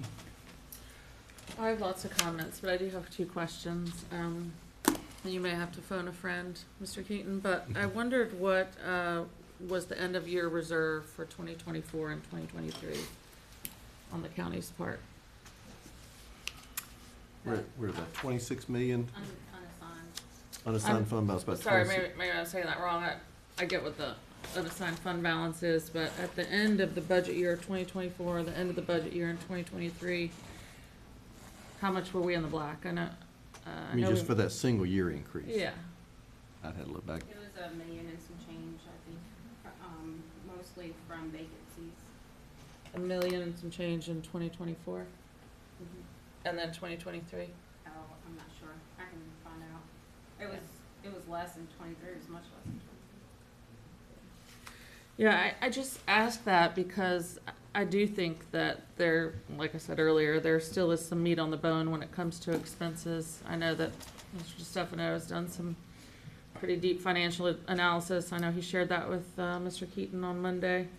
And so I think, again, between really taking a hard look at county expenses, us really talking about fees, I don't want to leave here tonight without talking through what the advertised fees are going to be, because I don't think we can get to the top line revenue amount without being in agreement, at least as to what we're going to advertise. It might not be the amount that we end up on, right? You can advertise, I think, more than you end up on, so we could advertise a real estate rate increase of 5 cents, and then if we can all decide that we can get to 3 cents or 4 cents per hundred, we can do that. We can go down, but not up. But I do want to talk about water and sewer fees, new service tap fees, and M&T tax this evening, because we have to advertise that by 9 a.m. tomorrow morning. And we do need to get there. We have to have the fee schedule by tomorrow? We don't need that by The tomorrow, rate. do we? Just a tax rate, Tax rates. just a tax rate, Tax rates. right. When are the fee rates due? That we can adjust those as needed. So M&T and real estate, that's it? The personal property on large vessels and corporate tax, but I think the two that we'd be talking about were real estate and M&T. So the tap fees and the water and sewer fees can go up and down. We don't have to advertise that by tomorrow morning? Not by tomorrow morning, no. So, again, I think it's a multi-pronged approach. I also do want to talk about capital, because I don't think it's a bad idea to get back with the school board. They're elected to do their positions just like we are. I think, I don't want to speak for Mr. Berry and the school board, but there will be an excess. They've done a pretty good job of managing funds this year. I can share with you what they think it's going to be and where they think they'd like to apply it and need to apply it. One of those items includes an amount that needs to be paid towards funding the health insurance program, which is what I was trying to start to get to with the health insurance question, is that I don't know that many people understand this, but the schools are self-insured for health insurance at this point. And the county employees are on the local choice, which is what most localities and cities are on. Local choice, in my opinion, and I've been in healthcare a really long time, longer than I'd care to admit. I do believe that local choice products are better. I think they're more affordable on a long term, and health insurance plays into the take-home pay for all these folks. It plays into a lot because it's really expensive. And I don't think a self-funded insurance program is sustainable long term. The nugget that has to be covered, correct me if I'm wrong, Mr. Stefano, but the increase in the self-funded health insurance premiums is something like $1.5 million. I think Randy might know that too. And the increase for the county employees' health insurance premiums for this year is around $500,000. And a lot of it just has to do with plan setup and the fact that self-insuring is really not feasible anymore. Again, it's not even as rich of a plan. So, when we talk about big rocks in the river, and things that we really need to talk about, that is one thing to help provide for the stability, I think, of our teachers and of their future and of the kids. I also believe with the excess that the schools plan to fund the $1,000, you've heard of Youngkin's $1,000 teacher bonus, right? You've heard of that the SOQ positions will get.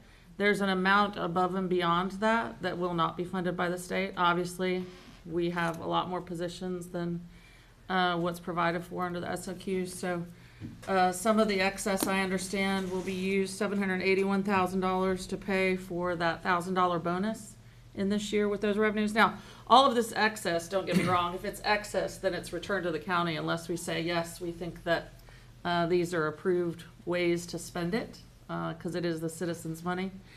But I do understand that one of the plans is to fund the $1,000 Governor Youngkin bonus for $781,000. Also to fund the self-insured health pot, if you will. I guess I have written 1.1, not 1.5 million, but I think it's $1.1 million. The increase in 2026 for school health insurance is $1.6 million.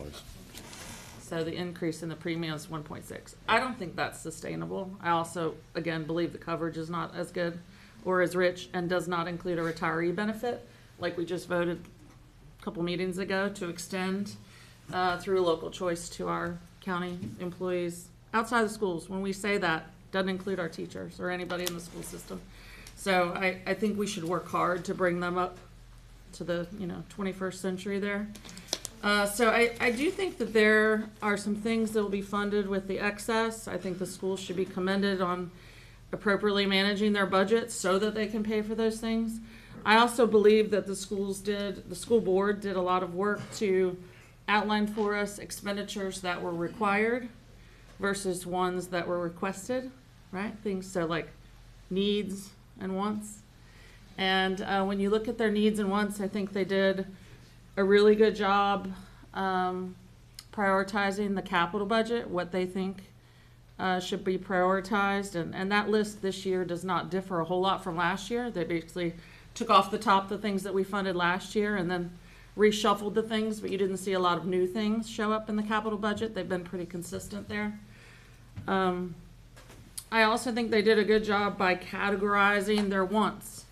So the number one want under, again, after the needs, which are things that are mandatory that we do, like the insurance in the maintenance contract, the 3% increase, and the health insurance increase. The first want that they prioritized was the step increase, according to all of our spreadsheets. It was the new positions and pay changes was 1.4, almost 1.5 million. Yeah, I'm not talking about by expenditure amount. Oh, I'm talking about by their prioritization. Okay. Yeah. I don't have that.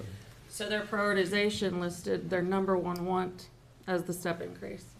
So I feel like they're elected just like we are, and that this is their business. I do not want to go back to categorical funding. I think that's getting too much into their expertise, not mine. Leave healthcare to me. Don't leave education to me. And I want them very much to manage that and to keep open lines of communication with us, like I think they have. Just while I'm on the topic, I'll go ahead and say we had a discussion about the capital items. I do believe we should fund their top 5 requests, with the exception of, as we went back to at least Chairman Marsh about the bus garage, they wanted the big bus garage, right, that we won't even speak about. They submitted the $4 million flavor, right? And then there was this $775,000 flavor that included, I think, just a little extension of the roof and maybe some safety measures. But when we went back to Chairman Marsh and asked him about that and would making the $775,000 flavor, would that be throwing away money, right? Good money after bad?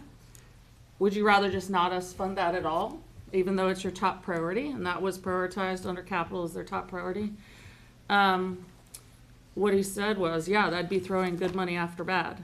And instead, what I would propose as an alternative is under the $4 million flavor, it is $3.2 million to build the actual structure, which could be done in a future year budget.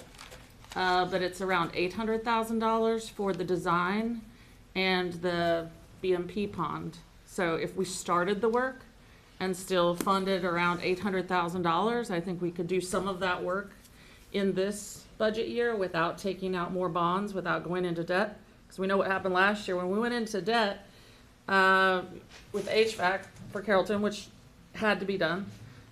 We saw it show up this year in the amount of like $548,000 in interest, right, on the bond.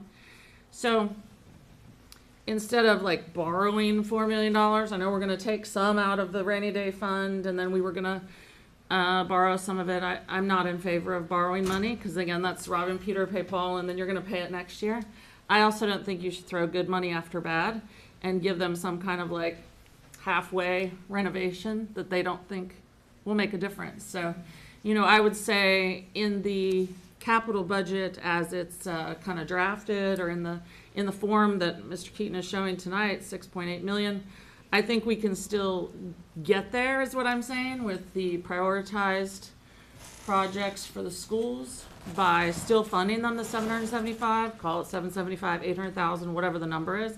I think we can still get there, but have them use that to get started on the $4 million flavor of the bus garage, which is their ultimate goal, not a Band-Aid or a patch. So I said a whole lot. I wanted to go ahead and just get some of those thoughts out because I worked pretty hard this week on some, you know, research and conversations, et cetera. And again, just to put it out there to give you something to react to. I'm just showing my ignorance, that's not the first time. Categoric funding, that does not apply to capital budget, right? When we fund, say, 800,000 towards that, it goes towards that. Correct. It doesn't get moved, just for clarity. Yeah, we hold the money until they submit their invoices for Gotcha. that. Also, just to clarify for people that are watching at home and people in the audience, when you're talking about the boiler room renovation, we believe that that's still possible because of leftover bond funding and proffer money that can be only used to increase capacity in classrooms. I do not believe that the 4 classrooms that were vacated by the technical services is enough to not have to use 2 full wings in the middle school by high school students. So for sure, the space up front at Smithfield High School, which I've witnessed because I had a child go there, wasn't in the band. I wish he was, he wasn't. But that space can definitely be used and repurposed as classrooms, and those classrooms are needed. Again, above and beyond just the 4 that IT vacated. The boiler rooms area seems to be like a really good option because it's almost all the way already funded, right? By leftover bond money and proffer. So that one to me is a no-brainer, and people are like, oh my gosh, renovation of the band room, how could that be a top priority? Well, it's easy when it's already paid for, right? We also talked about just the way it, and we know what we're talking about, but suggested that it say something like increased capacity as the project. Because the project isn't really about the band room. Right. The project, in the eyes of this board, is to increase capacity. That's why we're coming alongside of them and encouraging that, I believe is the, so like you're right, when people say, what do we need, a 1 point whatever band room?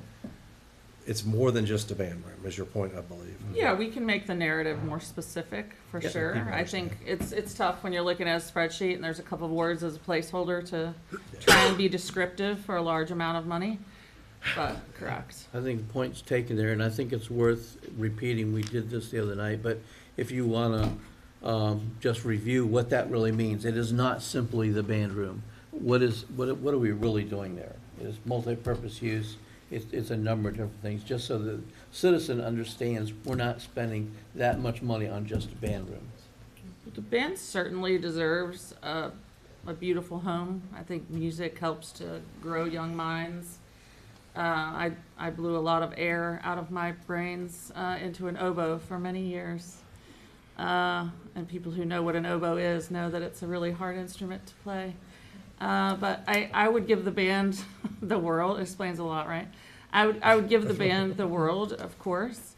I think it is about building capacity in the classrooms because as I visit, there is a large section of the middle school at Smithfield, I'm being very specific here, that's taken up by high school classrooms.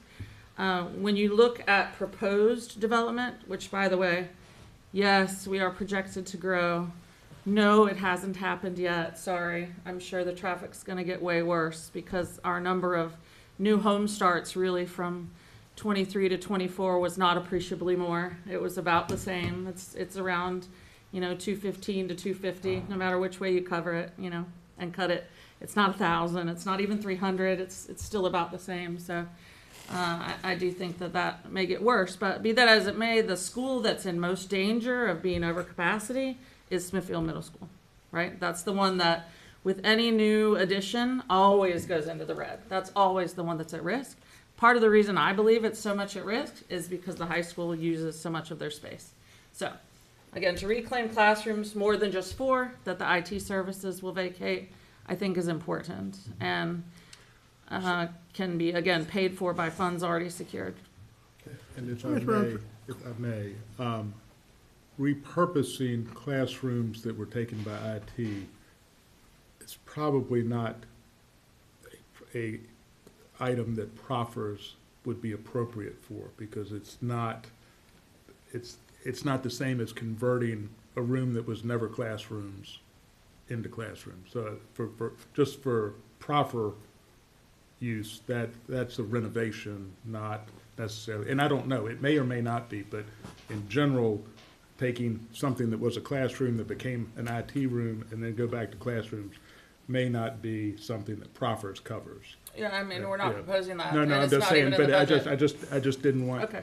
And if I may, just so people know, this was the public hearing date. There are gonna be numerous additional meetings of this body to discuss the budget, but there will be no more public input. This was it tonight. There was some confusion last year. Last year, there was some confusion.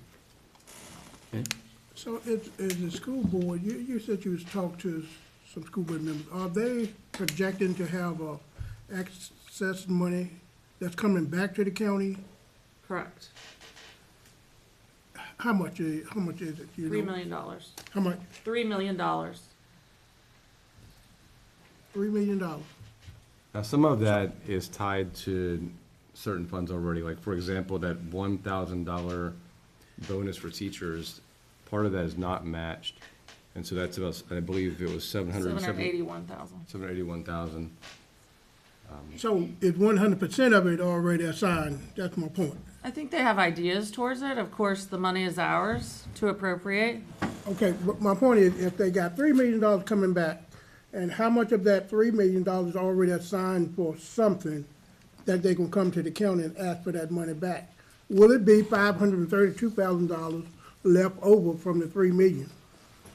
No, I mean, think. for step raises of a Right. Yeah. I think even if, it is 3 million, which, again, the CFO of the schools is gonna kill me because, it's really hard to nail Jello to a wall, right, and to say that it's a certain amount, but that's what the projection is, so I'm just gonna tell you, that's what they've said the projection is. I'm sure anybody can FOIA my email and find it, and that's what I've been told. But, there are things that they need to pay for with that $3 million. Of course, we have to approve that and give it back to them to do it, but I think to cover the $1,000 Governor Youngkin increase to the tune of $781 is legitimate, right? I don't think any of us would argue doing that, because that happens in this calendar budget year, not next. Right. I also think that to cover the increase in healthcare premiums or some of the increase in healthcare premiums to the tune of 1.1 million to make some of that cost defrayed makes a lot of sense, or else you're gonna have people that cannot afford. I mean, we're only giving them 3%. We're talking about a step increase, which is not very much anyway, let's get real. But then you're talking about increasing their health insurance premiums by $1.6 million. Again, it's spread out over all of them, but you're talking hundreds of dollars a month to buy health insurance under the new rates. So just for a moment, as I sit here and have just a moment as a citizen, not a board member, when I hear a $3 million, which they've done a good job of not just spending money, Right. and I'd get it 700,000, which they couldn't have predicted, which is good that they did have the 3 million. But they didn't do a step raise last year. We don't do categoric funding. With a $3 million money left over, why didn't they mid-year or something do something with the step raises last year? Exactly. I mean, I think you'd have to ask them that. I mean, I know question. that. I said I'm having one of those citizen moments and not a board moment. I mean, I'm listening to people this evening very respectfully and very passionately speak about the fact they didn't get one last year and are praying for one this year. And we're talking about a $3 million money that wasn't spent. I'm guessing it was if it was 500 some thousand this year, I would think it was about that last year.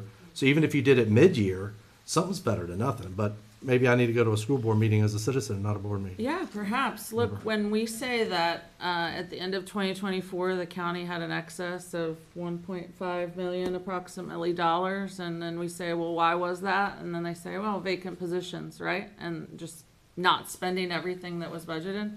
I think it's probably the same scenario for them, along with prudent, expense control. I also believe that we have a much better, only this year, do we have a much, much better handle on what's happening with finances at the schools. I think you all would probably nod your heads and agree.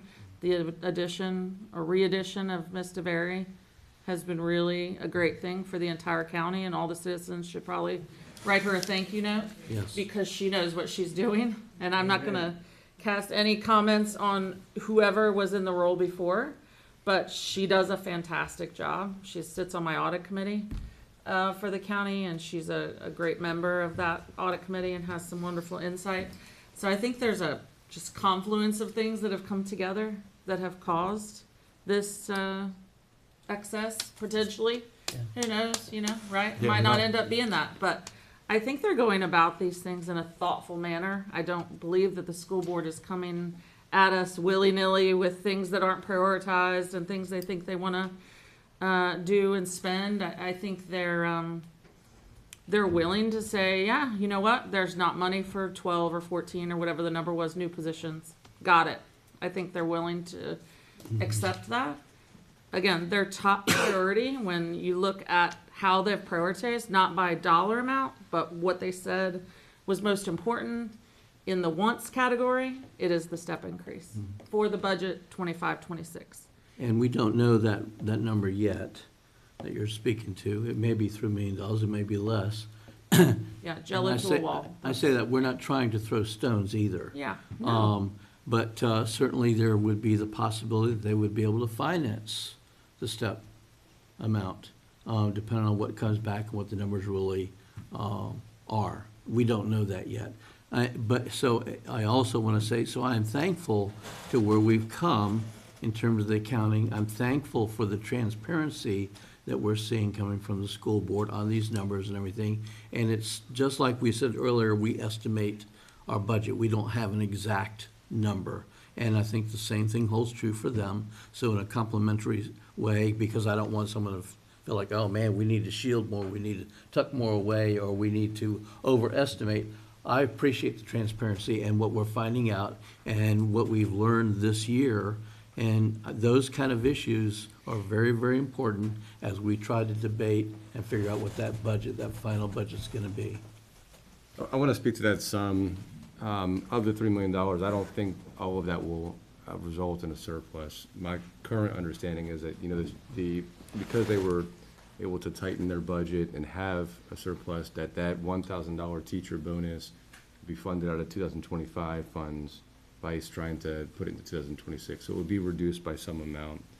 But also, in addition to the $1.6 million increase in health insurance, that'll be in fiscal year 2026, there's a possibility about $1 million of that surplus would be going into healthcare to fund shortfalls and add to the kitty, if you will, for fiscal year 2025, which is a good idea to add to that and provide themselves some buffer because they're struggling in the area of healthcare right now.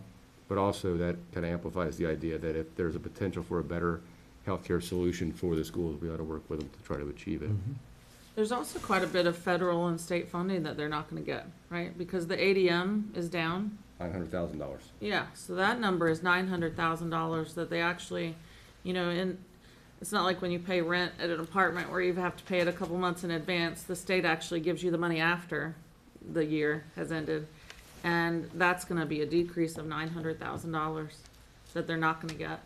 So, yeah, it's not gonna be $3 million. Like, I don't want us to get all big-eyed, you know, and eyes bigger than our stomachs when it comes to what money's gonna be available. Certainly there are prioritized items that need to be considered for that. But, you know, look, we're here to talk about the 25-26 budget, not really that item, so. Okay.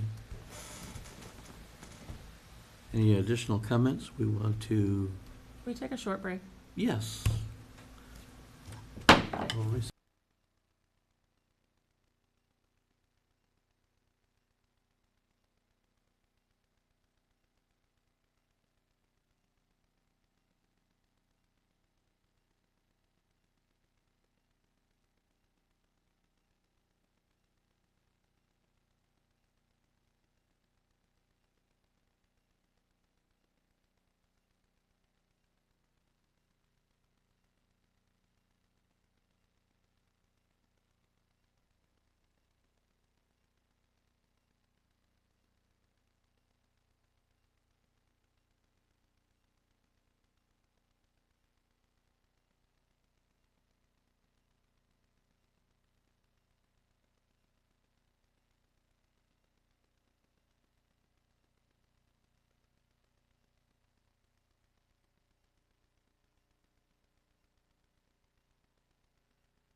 We'll reconvene.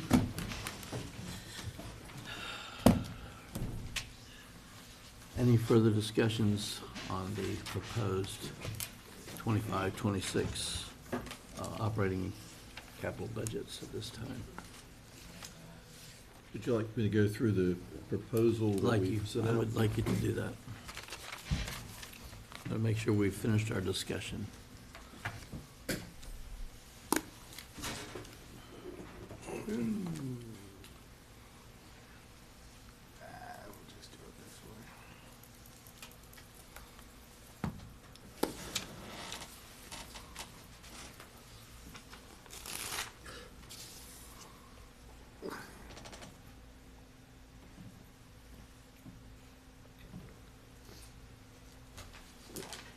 So at the last board meeting and work session, the board had talked about maybe some options to look at for the budget.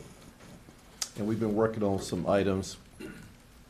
Mr. Stefano came, we spent about 3.5 hours together Monday night going over different line items in the budget, along with Ms. Robertson and Ms. Wells. And so we have come up with some suggestions. I sent a lot of this to you in email the other night. I know there was some interest in trying to reduce the tax rate by at least 1 cent or more. And then we had departmental cuts, looking at water rate increases, and a few other items. I'll go through these. So this is one scenario to look at. So reducing the tax rate by 1 cent. We had to make a correction in some tourism revenue, small amount there. Departmental cuts, after our final numbers came in today, was $139,500. One of the items that we looked at, we had a one-time expense in the clerk of court's budget for scanning some documents. Since it looks like we're going to have an excess of sales tax revenue in this year, thought we could go ahead and fund that in this year because she's already starting to get prices on it, and then that wouldn't be in next year's budget. Okay. Another item that had been talked about was maybe cutting some of the positions or cutting the cost of some positions that have been hard to fill. So we looked at 2 positions. We're not proposing to do away with the positions, just eliminate the funding for right now until we can, maybe start it. And this is only 2 out of 5, so we have 5 positions there. We would try to go ahead and fund those positions, and then as we're able to find more people, then we reduce our contracted services in the future. So, Mr. Keaton, if we propose to cut the cost of 2 vacancies, we're not going to advertise for those vacancies? We still have other positions to fill first. If we were to be lucky enough to find, let's say, 5 qualified people, I would come back to you and say, hey, we would like to move some money from You're talking about contracts. utilities. And this is all in utilities. It's just in utilities? Yes, in utilities. So we would have, and we just had a retirement this week, so we're down another person, but So we're. he's saying there's 5 openings, they have the position posted. He doesn't believe that we're gonna be able to fill all 5, so maybe if we're lucky, we could fill 3. Correct. Yeah. So that would be $131,000. If we increase water rates by an additional 10% for a total of 15%, that would be $445,000. Essentially, that would increase, we had proposed to increase sewer rates by $2 per thousand. This would increase the water rate by the same amount, by $2 per thousand. So essentially, for a 5,000 gallon a month user, which is a typical home user, you would be looking at a $20 increase in the rates for water and sewer. If they're a water and sewer user, it'd be $10 on water and $10 on sewer.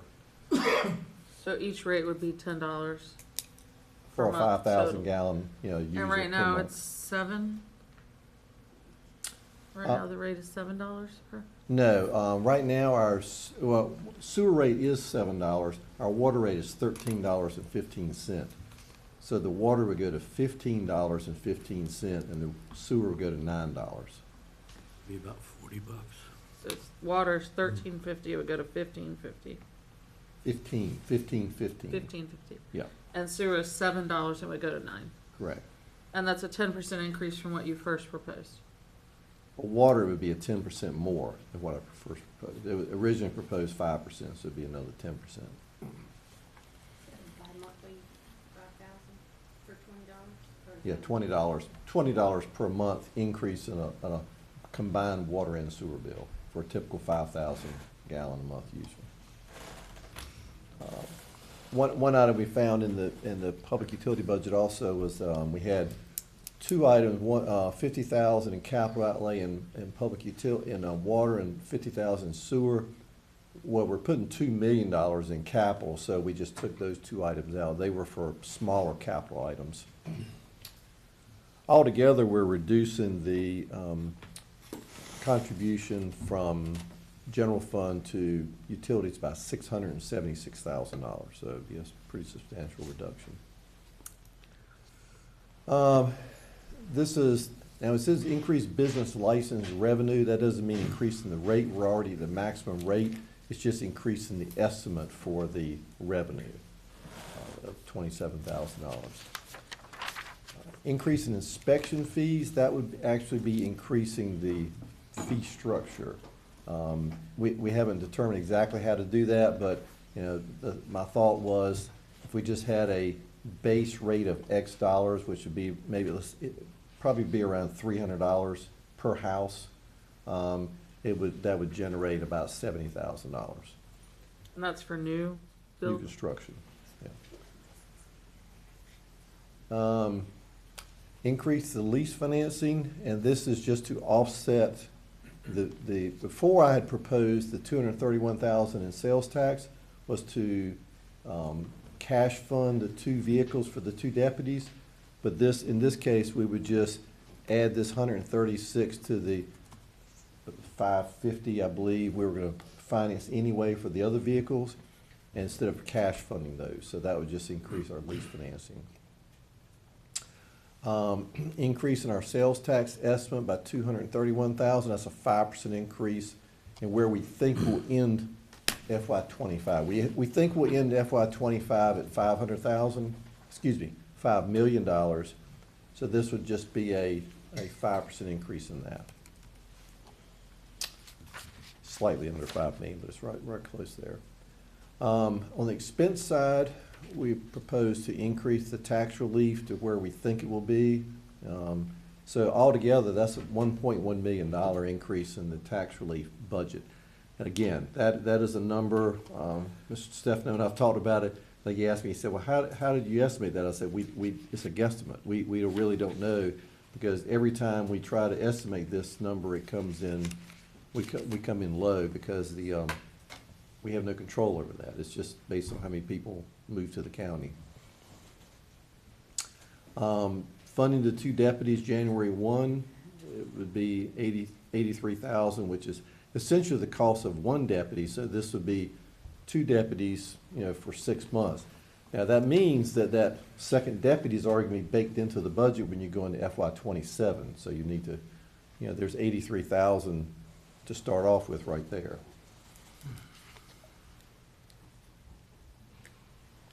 I already mentioned the two vehicles there.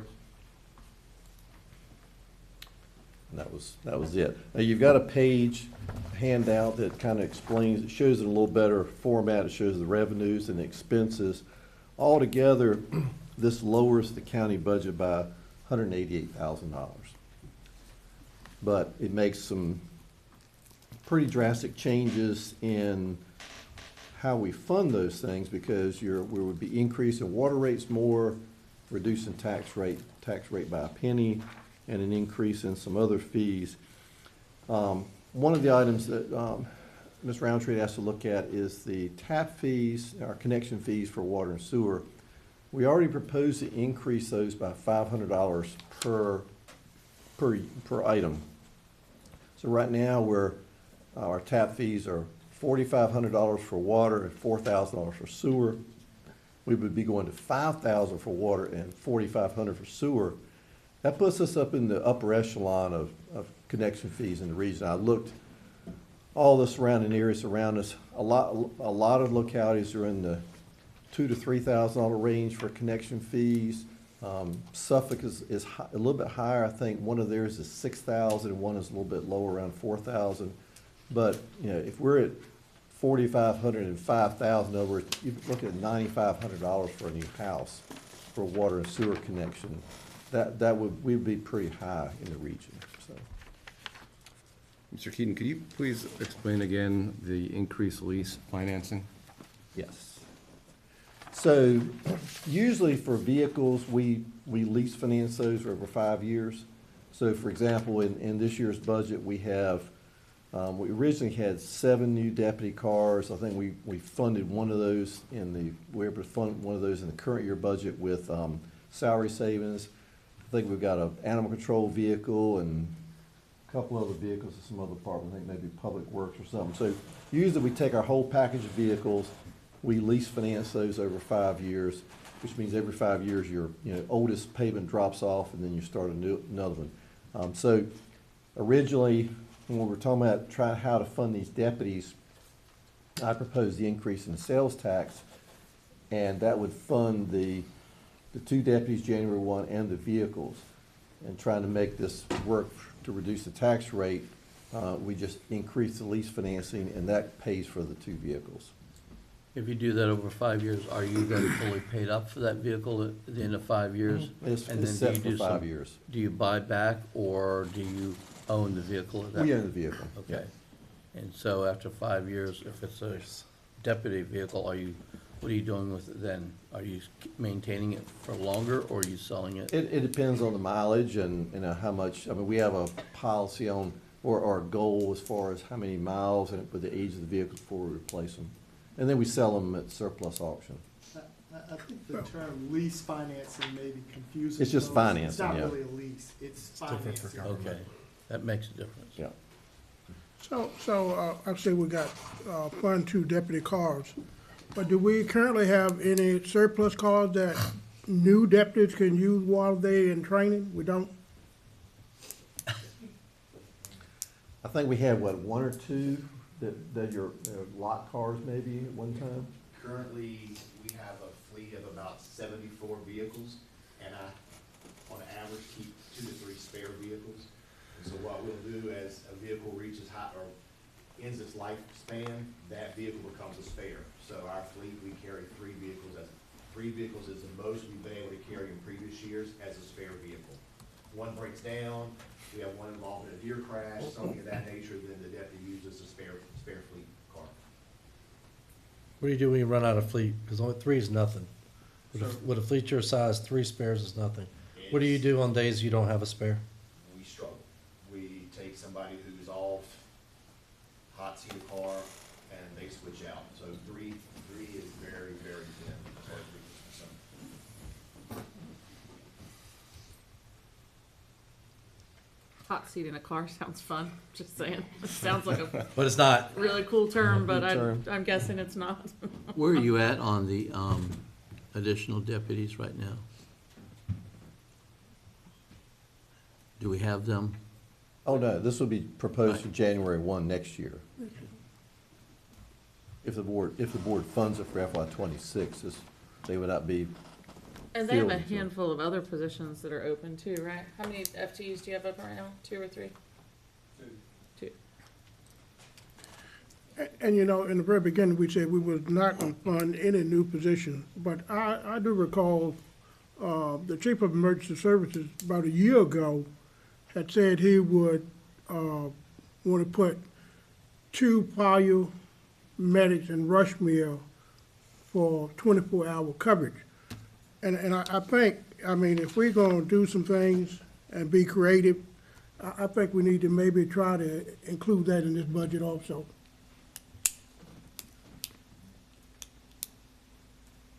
What's that? We don't know, he here, so he can talk about the estimated cost could be. Randy, I think what's it was 3 positions that Gary had requested to fill that out and to make that 24-hour coverage. Because we have 3 there now, correct? We have 3 now, right, or we just have 2 for the 12-hour shifts? 2 to 12 hours. Right. Up there, right. Well, we need to talk about some other ways to be creative to raise that money. So as long as we're on the fees vein, what are the new sewer and water tap fees in Southampton? Theirs are lower. Theirs are in the, I was still doing the research today, so we'll get that typed up and sent out to you. But their tap fees, I believe, are lower than ours.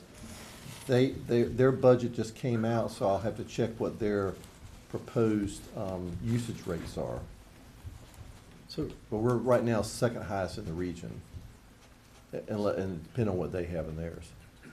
somebody had mentioned to me, I found this surprising. Somebody said Southampton, they tax agricultural equipment. Yeah, so that's one thing. They do have a number of items that we don't do. Of course, we don't tax agricultural equipment at all. Right. The board voted that years ago. I'm not sure how long ago that was. That was 2002. 2002, okay. So not too long ago, to totally exempt agricultural equipment. Southampton has, I think their agriculture rate is similar to their M&T tax rate. Oh, wow. And of course, I'm not sure, based on the depreciation schedule, I'm not sure what the depreciation schedule is. It generates around $670,000 a year. For Southampton. Mm-hmm. They also have a $200 solid waste fee, which, you know, Isle of Wight tried to get that several years ago as well. Same time Southampton tried. We weren't successful. It's kind of like the 1% sales tax. You have to be granted the authority to generate that. That $200 solid waste fee would be the equivalent of 5 cents on the tax rate in Isle of Wight County. So that would generate the same amount of money as a 5-cent tax increase. They also have their personal property tax is 50 cents higher than ours. Theirs is $5 per thousand or per hundred, and ours is $4.50.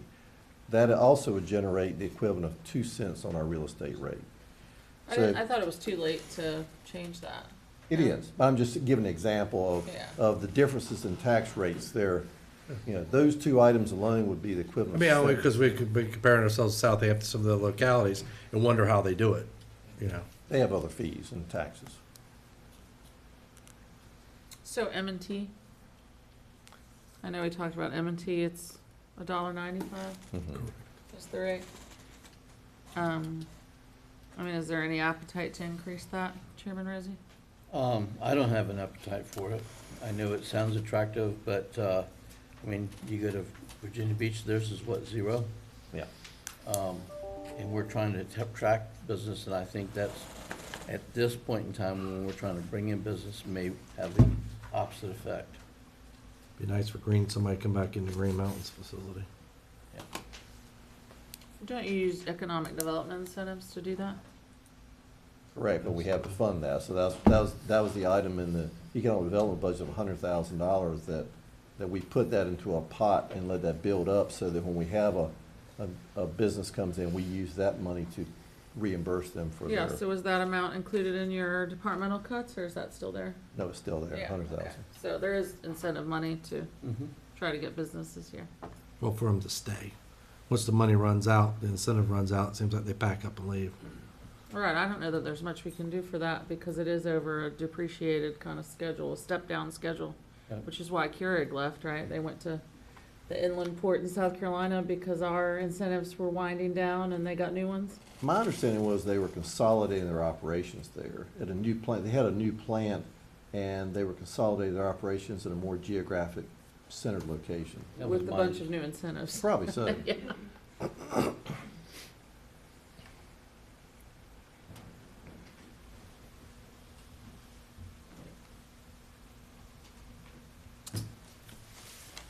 Other questions?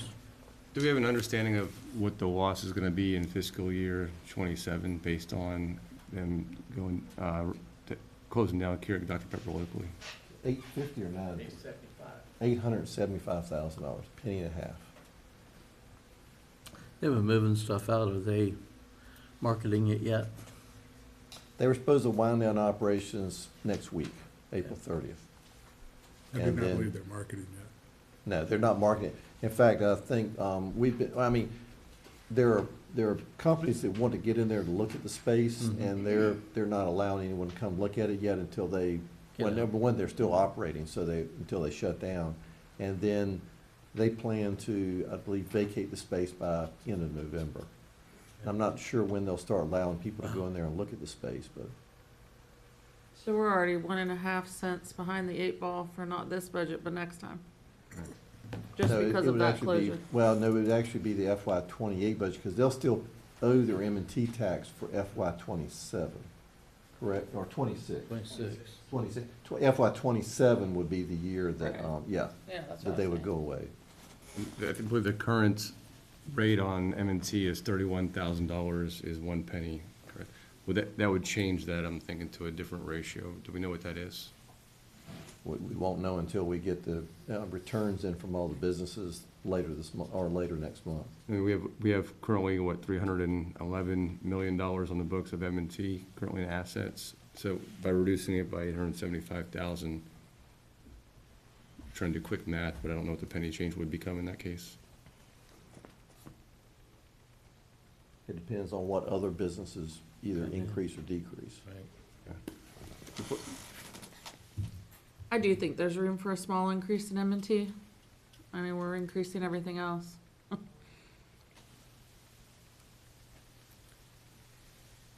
And there are other things we certainly could use money to pay for. So, What's your pleasure? Anybody, any other comments on that? Have concerns with raising M&T to the point where it would prevent, some type of manufacturing from looking at us as a viable location for their home. Yep. Do think that there's potential for a small increase that wouldn't impact our marketability, but I personally have a lot of concern with changing that too often or raising that too much. I guess I'd really want to hear from the EDA and their thoughts on that. Want me to move? I think you're gonna have. well, we have to advertise something for tomorrow, so, I mean, is there wisdom behind advertising a 20-cent increase? And then maybe it comes back down to the $1.95, or advertising a 10-cent increase, maybe it comes back down if we don't need to do it?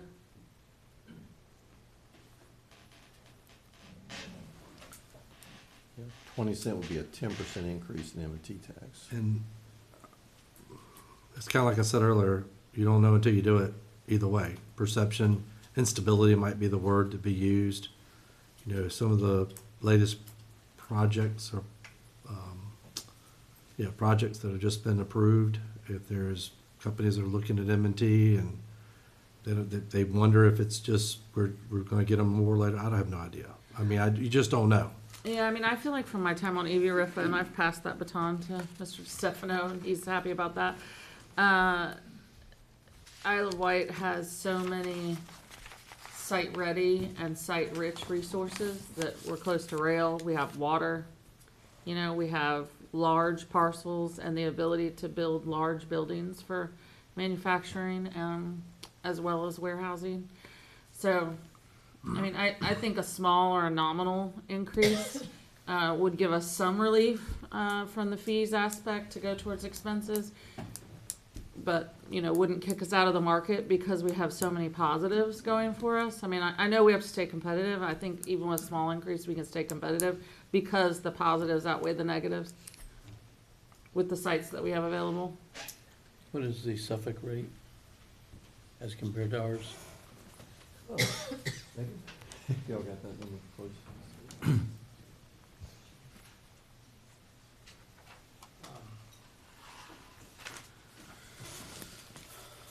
Well, I have in my notes, the Southampton rate was $2.40. Ours is $1.95.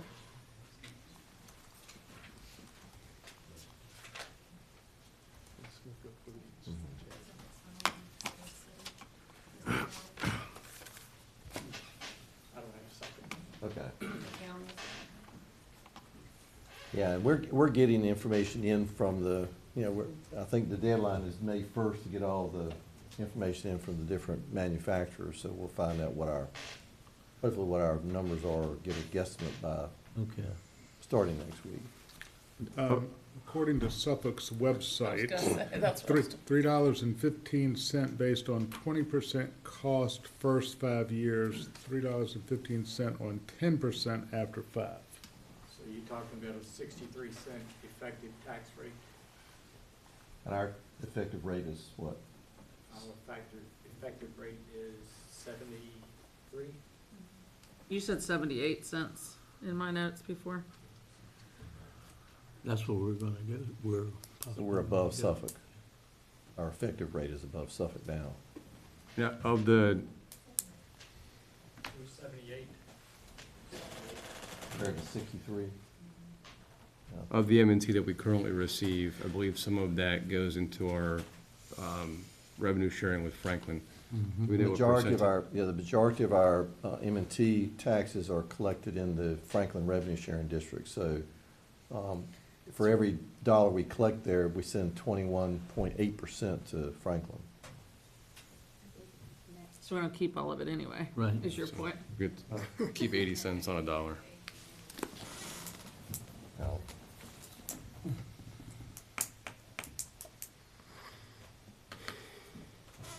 I guess I was shocked to find that Smithfield's leaving in 2 years tonight. So that rumor was, I heard that rumor before. I don't know what you're talking about.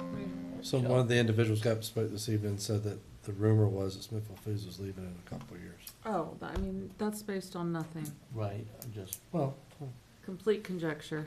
that Yeah. was thrown out there for all the First I'd public heard to of hear. First here. People say a lot of things no doubt. about a lot of things, right?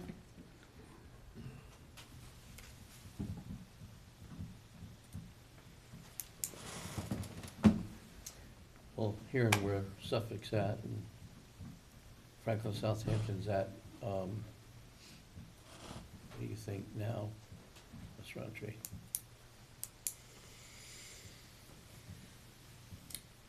Again, this is about strategy and about allowing our subs flexibility for some tough decisions that we have to make over the next 2-week time period, right? We have to vote on something by May 15th. And with a looming deadline of 9 a.m. tomorrow, I would rather err on the side of caution and advertise a 5-cent, even if we can get it to 4 cents, I'd rather err on the side of caution and advertise a 5-cent real estate tax rate, advertise the water and sewer fees as Randy's outlined, if we have to outline those at all, and advertise a 10-cent M&T. Now, we may be like, oh my gosh, after we consult with Christie and other people and talk, to citizens and different folks, that'll never fly. But if we advertise a 10-cent rate, we know that'll be around $310,000. And maybe that helps us fund the positions at Rushmere. Maybe it helps us Reduce the rate. reduce the rate. Mhm. Right. I mean, maybe it helps us do something. I'm not committing to the fact that it would be 205. I'm just saying, I think we Understood. should err on the side of caution and advertise something that we know could come down in both accounts. Mhm.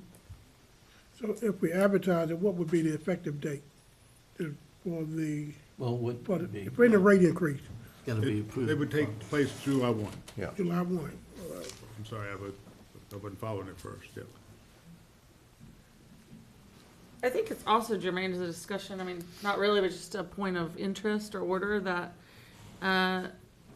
this county only does reassessments of real estate value every 4 years. You guys remember we kind of wrestled with that last year, right? Did we want to make it, I mean, most of these places that have tax rates over $1 per hundred reassess every year. So every year citizens get an increase in that. We only do it every 4 years, and that 4th year is 2026. I mean, it's next year already. It's time for the reassessment. And that amount, I mean, you have to adjust the tax rate. I get it. It'll be effective 2027. I was gonna say that in just Okay. 1 second. So it's gonna be effective, because I got an email back from Mr. Gwaltney. It'll be effective January 1st, 2027, but 2026 is the next reassessment year. So, you know what the assessment, it's kind of baffles me, because you get the assessment and you get the value of these homes, but then the first thing we do is want to reduce the tax rate and almost make it neutral. So what sense do it really make to do an assessment? The sense that, in my opinion, it made it is at the time, instead of just that year, we just saying tax rate's 85 cent. We got a reassessment. Thank goodness for the extra money. Don't know where we're gonna spend it all, by the way, but meeting adjourned, here's our rate. We said, we only need to take what we need to operate this government. Right. And we didn't give it all back, as you remember. But it also allowed for years, unfortunately, like this, to where you're doing a rate and you're not doing 90 cent or 87 cent, because we got kind of comfortable with spending money that we probably shouldn't have had in the first place. So to me, this is additional work, I think maybe to your point, that goes along with reducing the rate, which I think was very responsible when we did. But this work just comes on, we kind of knew that was gonna come to us. Yeah, but I don't think it should be, we shouldn't reduce the rate so to be neutral, We so to didn't. speak. We didn't do it to neutral. Yeah, but I'm just saying, So we had in the advertising. future, we need to keep that in mind, that we don't do it to be neutral. Because that would help us on days like tonight. So the last time, do you remember, I know we didn't go neutral, but because we kept a certain percentage is why we had to, do you remember what the number was? I think it was equivalent of about 5 cents or so, Cheryl, was it? 4 cents? About a 5 cent increase? Your revenue neutral rate went from 85 to 69. Right. You voted a 2-cent increase to put it to 71, Okay. and then you did the 2 to make it 73 this past year. So if it had been a revenue neutral, it'd have gone down to 69 cents, but we kept it at 71 cents. We just couldn't remember. And if we go to 78, 79, whatever, we're still below the 85 cents that we had several years ago. Yeah. When we say that, not with any, with complete understanding. Right. That yes, it's costing all of us, as we live here too, more money in taxes, because we're not trying to play any games. We understand the assessments went up, we are paying more. You and all of us, we realize that. But to your point, if we had set on it, it's kind of when you start handing money out, next thing you know, where did all the money go? We didn't have that, so we're having to go through this. And I know I'm preaching to the choir, but there's people who will sit there and say, you're just doing a tax increase on top of the tax increase. There's some truth in that, because we had to do the reassessment. And then what's fair? Do you not assess properties? I mean, that's not fair that you don't get the right assessment on a property. If mine goes You have down. to, don't you? Every 4 years? You have to. It's required. But I'm just saying, people act like, how dare you assess my Right. property? Well, what else do you do it on? A fair value, which by a third party, right, Randy? Right, and the purpose of reassessment is to rebalance the property so everyone's paying their fair share. I mean, if one person's house goes up by 100,000, the other person's house doesn't go up, then there is an imbalance in their tax burden, because one person's underpaying because their value of their house is a lot more than someone's house didn't go up as much. So that's the main reason for reassessment, is to make sure everyone's paying their fair share based on their value. So I asked Google while we were talking about county purposes. It comes from tax.virginia.gov, so I don't think it's like necessarily a spam site, but it lays out all the counties in the state of Virginia, and it's interesting. It's a tax table from 2021, and Isle of Wight's M&T in 2021 was $1.75. Now there are some on here where the M&T is $5, $4.50. I mean, there are counties that charge way more than we do for M&T. I don't think advertising a 10-cent increase on M&T is out of the question, again, even if we don't go to it. I'm also wondering, however, there's a fourth category on this sheet. It goes real estate, personal property, M&T, and then there's a line called merchants capital, which I've never heard of before, and Isle of Wight has 0, but what is that?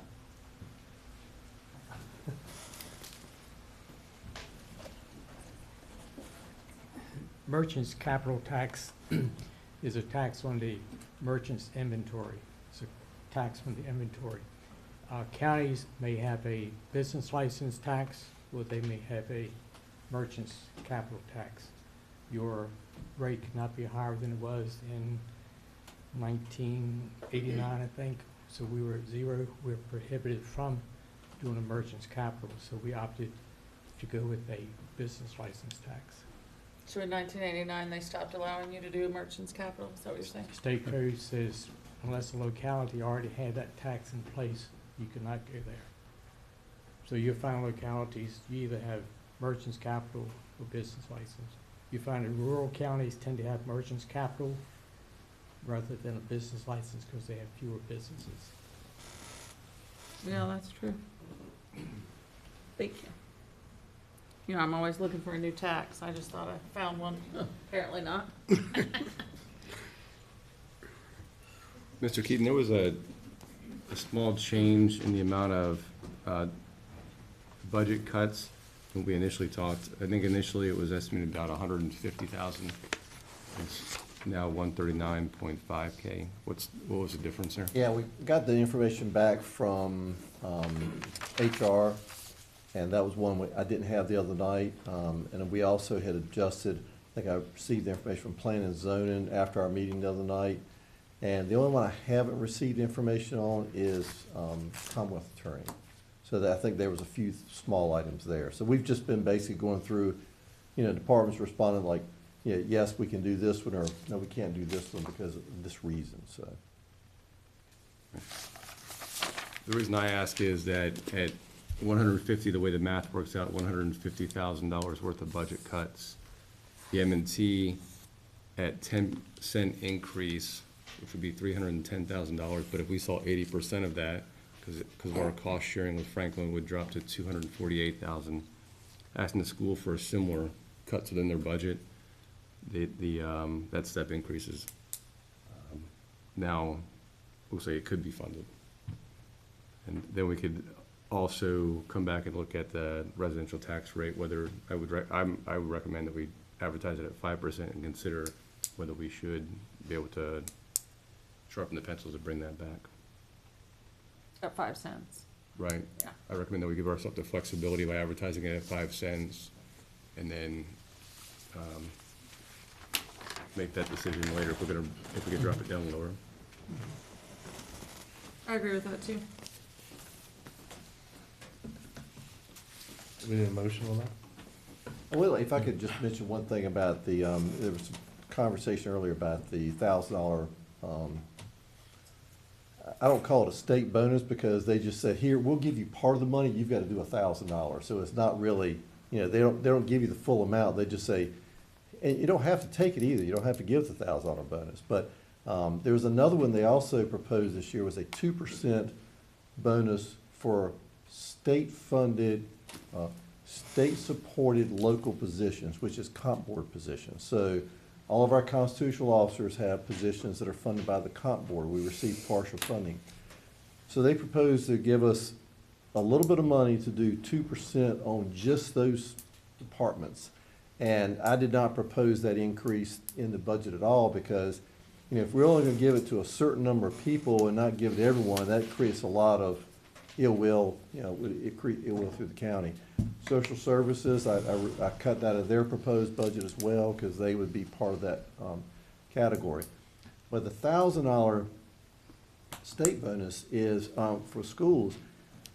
You know, there's several ways you could look at that. You could say, okay, if they get an X amount of money, they could say, okay, let's spread it over across. It might be a $500 bonus. Or, in my understanding, what the schools are doing is they're going to give over $1,000 so the person nets $1,000 after taxes. So it's not exactly a $1,000 bonus if you think about it. It's actually more than $1,000, but they would net $1,000 after they pay their taxes. I think most people understand if you receive a bonus, you have to pay taxes on it. Sort of like a car allowance. Right. You might have a car allowance for $500, but you're really only gonna see $300 and some dollars of it because of the taxes. So I propose that we not, you know, do the 2%, which would be similar to the school's $1,000 bonus, but if they're gonna spend $781,000 on this bonus and give more than $1,000 so they don't have to pay taxes on it, that's just information. Well, kind of throwing information out there. The Personnel Committee met, time flies, might have been 2-3 years ago. And we had the company come in, we were talking about pay study, et cetera, so on. And one thing that was brought up were the step raises for county employees. Because as I mentioned earlier, other counties used to do that. A lot of places did it. Suffolk has reinstated it, have they not? And I didn't know. I just knew it from a county employee type position that I looked forward to it. It was a way that one day maybe I could get closer to the top of my pay scale within my pay range. Otherwise, I'm just getting COLAs and I'll never see when they advertise, this position pays from 50 to 80.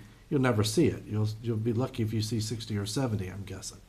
So I asked, and the company we had here talking to us said it was extremely hard to, as you all know, to predict what the long-term cost of that was, and it went into a depth on why we couldn't do it as a county.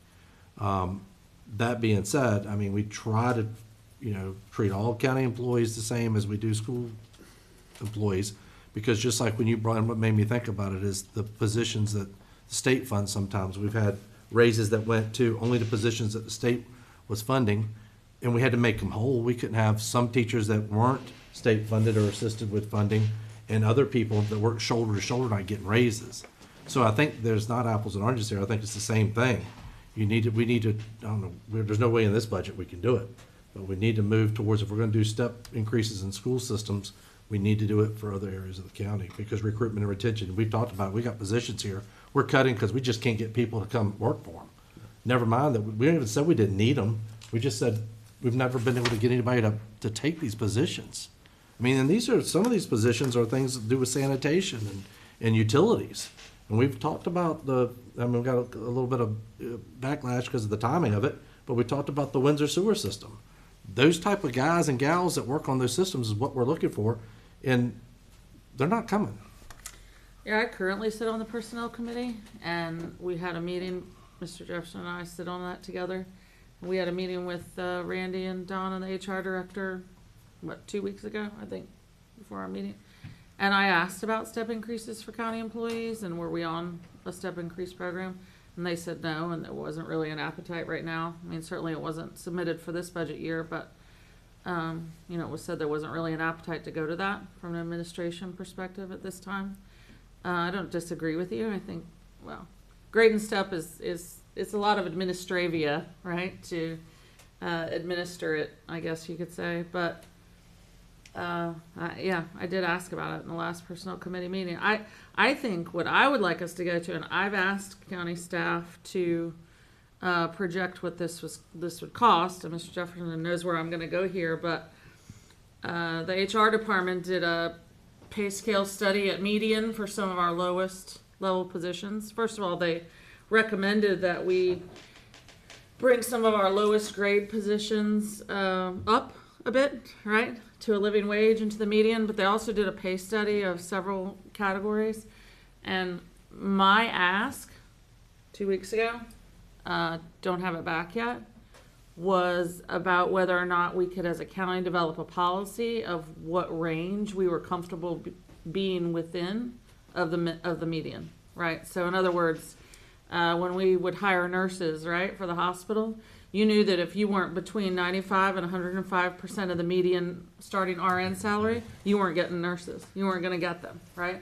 So my point on that is I think we should develop some kind of stance on that, some kind of definition, so that we can say, hey, we're out of the range of what we're comfortable with.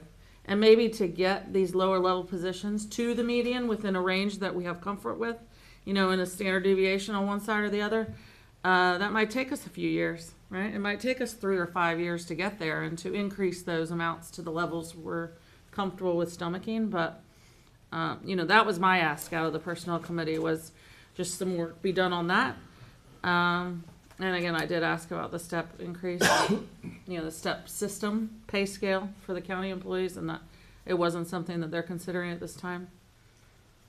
Yeah, the biggest thing is just the cost, because, and I think I sent an email that, a lot of times step increases are the first thing to go when you have an economic downturn. And the only thing worse than not doing a step increase is stopping it once you've started it. And I've been through that before, and it's very difficult because, people are looking forward to that, and then you have to stop it 1 year, and it might be, you might have to end it, because it does become very hard to sustain over time. Which is kind of my point with the teachers. If we've had a step scale since 1987. So when did they say earlier, when did it stop? It was frozen last year. Just last year. I don't remember that being brought up in any budget session in here. I don't either.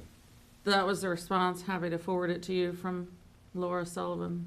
But the total amount of increase the county gave the schools in the current year's budget was $2,750,000.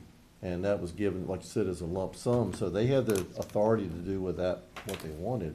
And if they've got $3 million left over, that was more than what the county gave them as an increase last year.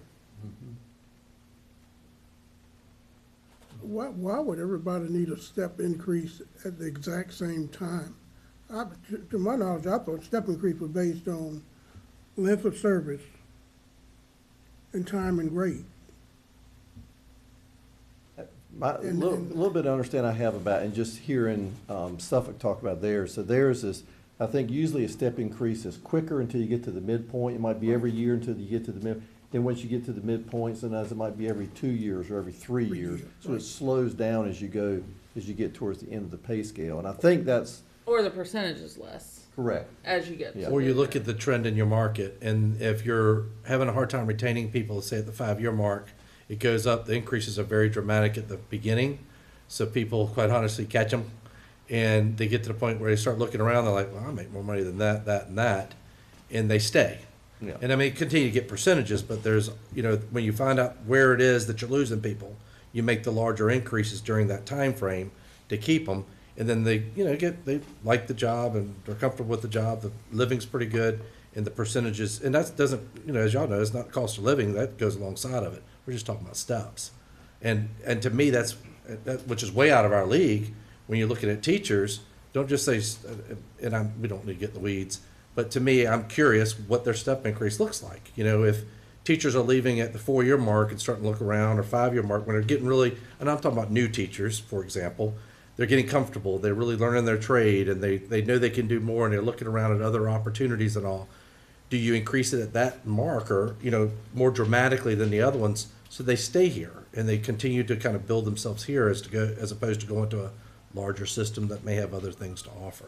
I don't know. That's getting in the weeds. I'll tell you, when I worked for the government, I started out as GS9 step whatever. Okay, when I got promoted to a GS11, I had a pay increase a step above what I was making at the GS9 level. When I went to GS12, I had a step increase above what I was making, but it was 10 steps in my pay grade. And after I get so many years, 3 years, I got a raise. As I get towards my retirement time, it might be 5 years before I get another step increase. But that's the way I envision step increases. Not that you just say a group of people gonna get a step increase this year, gonna get a step increase next year. I don't think it worked that way. It says there's a 1 to 1.75% increase between each step Period. for theirs. And I'm gonna make the assumption that it's 35-year step. I mean, that's what most of them are. And then once you get to the top end, you're red circled, right? You don't get any more You don't step get any more increases step once you get increase, there. But one So to it's one. just the same, just steps. There's no curve to it or any type of retaining, looking to see Well, where we're maybe- losing teachers. And Maybe there is a curve, but it's 1 to 1.75. It's not a wide variation. I'm just curious where the number, again, this isn't really a budget thing, but now I'm curious where we get that from, because the ultimate goal is not just throw money at good teachers, is to keep good teachers and help them develop. And you gotta know when they're starting to leave, and I'm sure that number is somewhere, but anyway. The same thing with county employees, because that's where we would get involved. One thing, just to remind the board, for the budget, school budget this year, they requested $6.6 million altogether. That was their total ask. Now, they divided in 2 categories. One was required, which was basically the 3% salary increase, health insurance, and a few contracted services. That was, the total increase was almost 2.5 million. But then you add on top of that, they lost $519,000 in state funds, and then $95,000 in E-rate, impact aid, and then another $100,000 in building rents. So the increase of the county ended up being 3.15 million. For the needs. Correct. Right, yeah. For the required. Discretionary was where they had the new positions, the step increase, a number of other things. That was 3.5 million by itself. So the county doesn't, they the county funds things on a lump sum, of course, starting last year. So even if you gave them 500,000 more, it's not directed directly to step increases. It Put could, it anywhere. yeah. Which was my point with, not to pick on the same thing, the SSO stuff. You know, that year, it seemed like, at least this board felt like listening to our school board, that instructional aides, for example, was a need, and some other things. And, you know, they're the school board. They found some other needs that they needed at the time, and we prioritized them. But we gave them a lump sum. So how do we bring this to a conclusion with these school board requests? Does it look like a committee of 2 of us and 2 of them? Does it look like another joint meeting sometime soon? Because it sounds like we need to talk about the self-insured health insurance thing. I know that's probably not something we're gonna solve this year, obviously not tonight, but we have to talk about that some more. I think after the budget, we need to dive into that and see exactly what the options are, because I'm ignorant. We to also it. need to talk about ways that we can try to fund their first prioritized request, which is the step increase, which is what we heard from citizens/employees tonight. And I don't know how to totally reconcile all of those ideas without meeting with them again soon.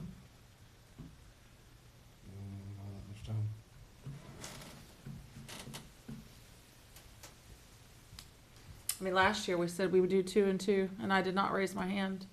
I would agree to be one of the 2 people. No, Mr. Jefferson, I think, and Mr. McCarty.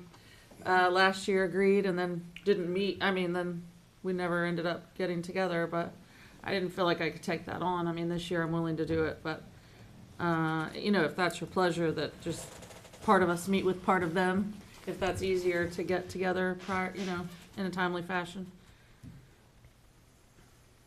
Pausing to see if there's other interest, but I would have interest in doing that as well. Well, I'm thinking the county administrator and Don, I mean, the assistant administrator, they were meeting with them, right? We meet once a month. We didn't meet this past month because they had I think it was during their spring break, yeah, but we meet every month. So we can certainly meet with them as well. And I'm saying that the reason why I point to you guys, because you all could gather the information and then send the information to all of us, which we can't really do that legally, do it. But on the same token, I mean, I think we work closely with the school board. Right. And I think this is an example of that. We have 2 individuals that are willing to do that. They have analyzed the numbers along with some other people who have looked at them. I mean, I think, you know, listening to this discussion this evening, the idea is to try to come up with something where, I'm gonna use the term, everybody has some skin in the game if we're going towards this step increase thing, which seems to be the thing that we're trying to really work on while we work inside parameters. So whatever y'all come out of that meeting can be sent to him, and he can send it out to the rest of the board members. And I think what will it hurt? I mean, we're supposed to be working with them, y'all are more than willing. I think it's a wonderful opportunity.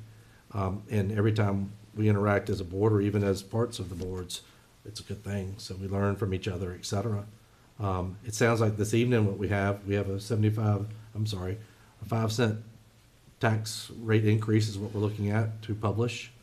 Looks like there's a good chance, or we want to at least have the option to raise the M&T by 10 cent? That's my proposal. 10 cent? That would be 205. So, yep. And we understand that any fees and stuff like that can be done at a little bit later date. Doesn't have to be advertised by the first thing in the morning, correct? I believe I've come up with a way that I can advertise it, that we will conduct a public hearing to receive public comment on the county's uniform fee schedule, which includes increases to various fees, including but not limited to water and sewer rates, utility connection fees, and inspection fees. And I think that would be very So we can go ahead and beneficial do that and and conduct productive. that. And what we will do is, when we draft again, I cannot draft the actual tax ordinance other than a skeleton that would show the proposed fees. We will also have available for public viewing the revised fee schedule, because we have the proposed fee schedule. We'll just have to update it to that we can do. Because we also have a reduction in the stormwater fee. Right, so we can. So that would be, So because we know that part. Yeah, and so we can, the 15%, which takes it to 915, I think it was. Well, 1515, I'm sorry, 1515. 1550, we can just substitute that in to the proposed fee schedule, just like we've done the other increases that were already proposed that were advertised earlier. And it's basically, we're re-advertising an amended fee schedule. So we should, I think we'll be, You don't say the rate, you just say it's amended. well, we're gonna say what was proposed tonight, which Right. was the $15.50, the $9, the 45 for sewer and the 5 for water. I think you had a fee for inspections. Yeah, I mean, we can put that in there. Yeah. And if it's not adopted, it's not adopted. So I guess the point is, I'd like to make a motion that we move forward on that Okay. as being advertised. I think it shouldn't be, opportunity shouldn't be missed in saying that, for example, this evening Ms. Roundtree brought up the M&T, but she also brought up the fact that she only wants that, I think the board agrees, that's why I'm making the motion, to see if we have more discussion or we can move it forward, that we really don't want to go down this road, but we want to leave options open that are responsible for our constituents. And it sounds like to me, this is not part of the motion, but just while we clarify some things, that we have 2 board members that are willing to meet with the school board on how we end up trying to make sure we're able to help them with their step raises. If I may ask of y'all to find out, where does that number come from? Is it just a nice number that keeps increasing? Or does it have some merit based on how they're losing people, when they're losing people? Do you know what, y'all know what I'm talking about as far as trending on retention and recruitment for that matter? Because a lot of people look to see what I'm gonna be making 5 years from now, as opposed to, a lot of people nowadays don't even look 10 or 20 years down the road. But anyway, that digress. But I'd like to make that motion on the tax rates so we can get that published, so we can continue to roll up our sleeves and do some more work on trying to get this budget moved forward in a very responsible manner. Do we need to add anything to that in terms of the actual rate we're talking about? He captured he had it in there, the 78 cents that had Right. previously been proposed, 205, and then the amended fees that Mr. Keaton spoke about. M&T was 210, 205? 205. It would be 205. 205. It's 195 now, and it was 205. Okay, so we have a motion on the floor. Any further discussion? Madam Clerk? Ms. Roundtree? Yes. Mr. DeStefano? Yes. Mr. Jefferson? Yes. Mr. Acree? Yes. Chairman Rosie? Yes, so moved. Anything else, Bobby, that we need to make sure we cover before our next meeting that needs to be advertised? No, sir. I have to call in next Thursday. Okay. I'm gonna be in Orlando for business, but anyway, out of town for business That's the date that is, on the 1st. in our final meeting, I will have to be calling you. Any other business? Or comment?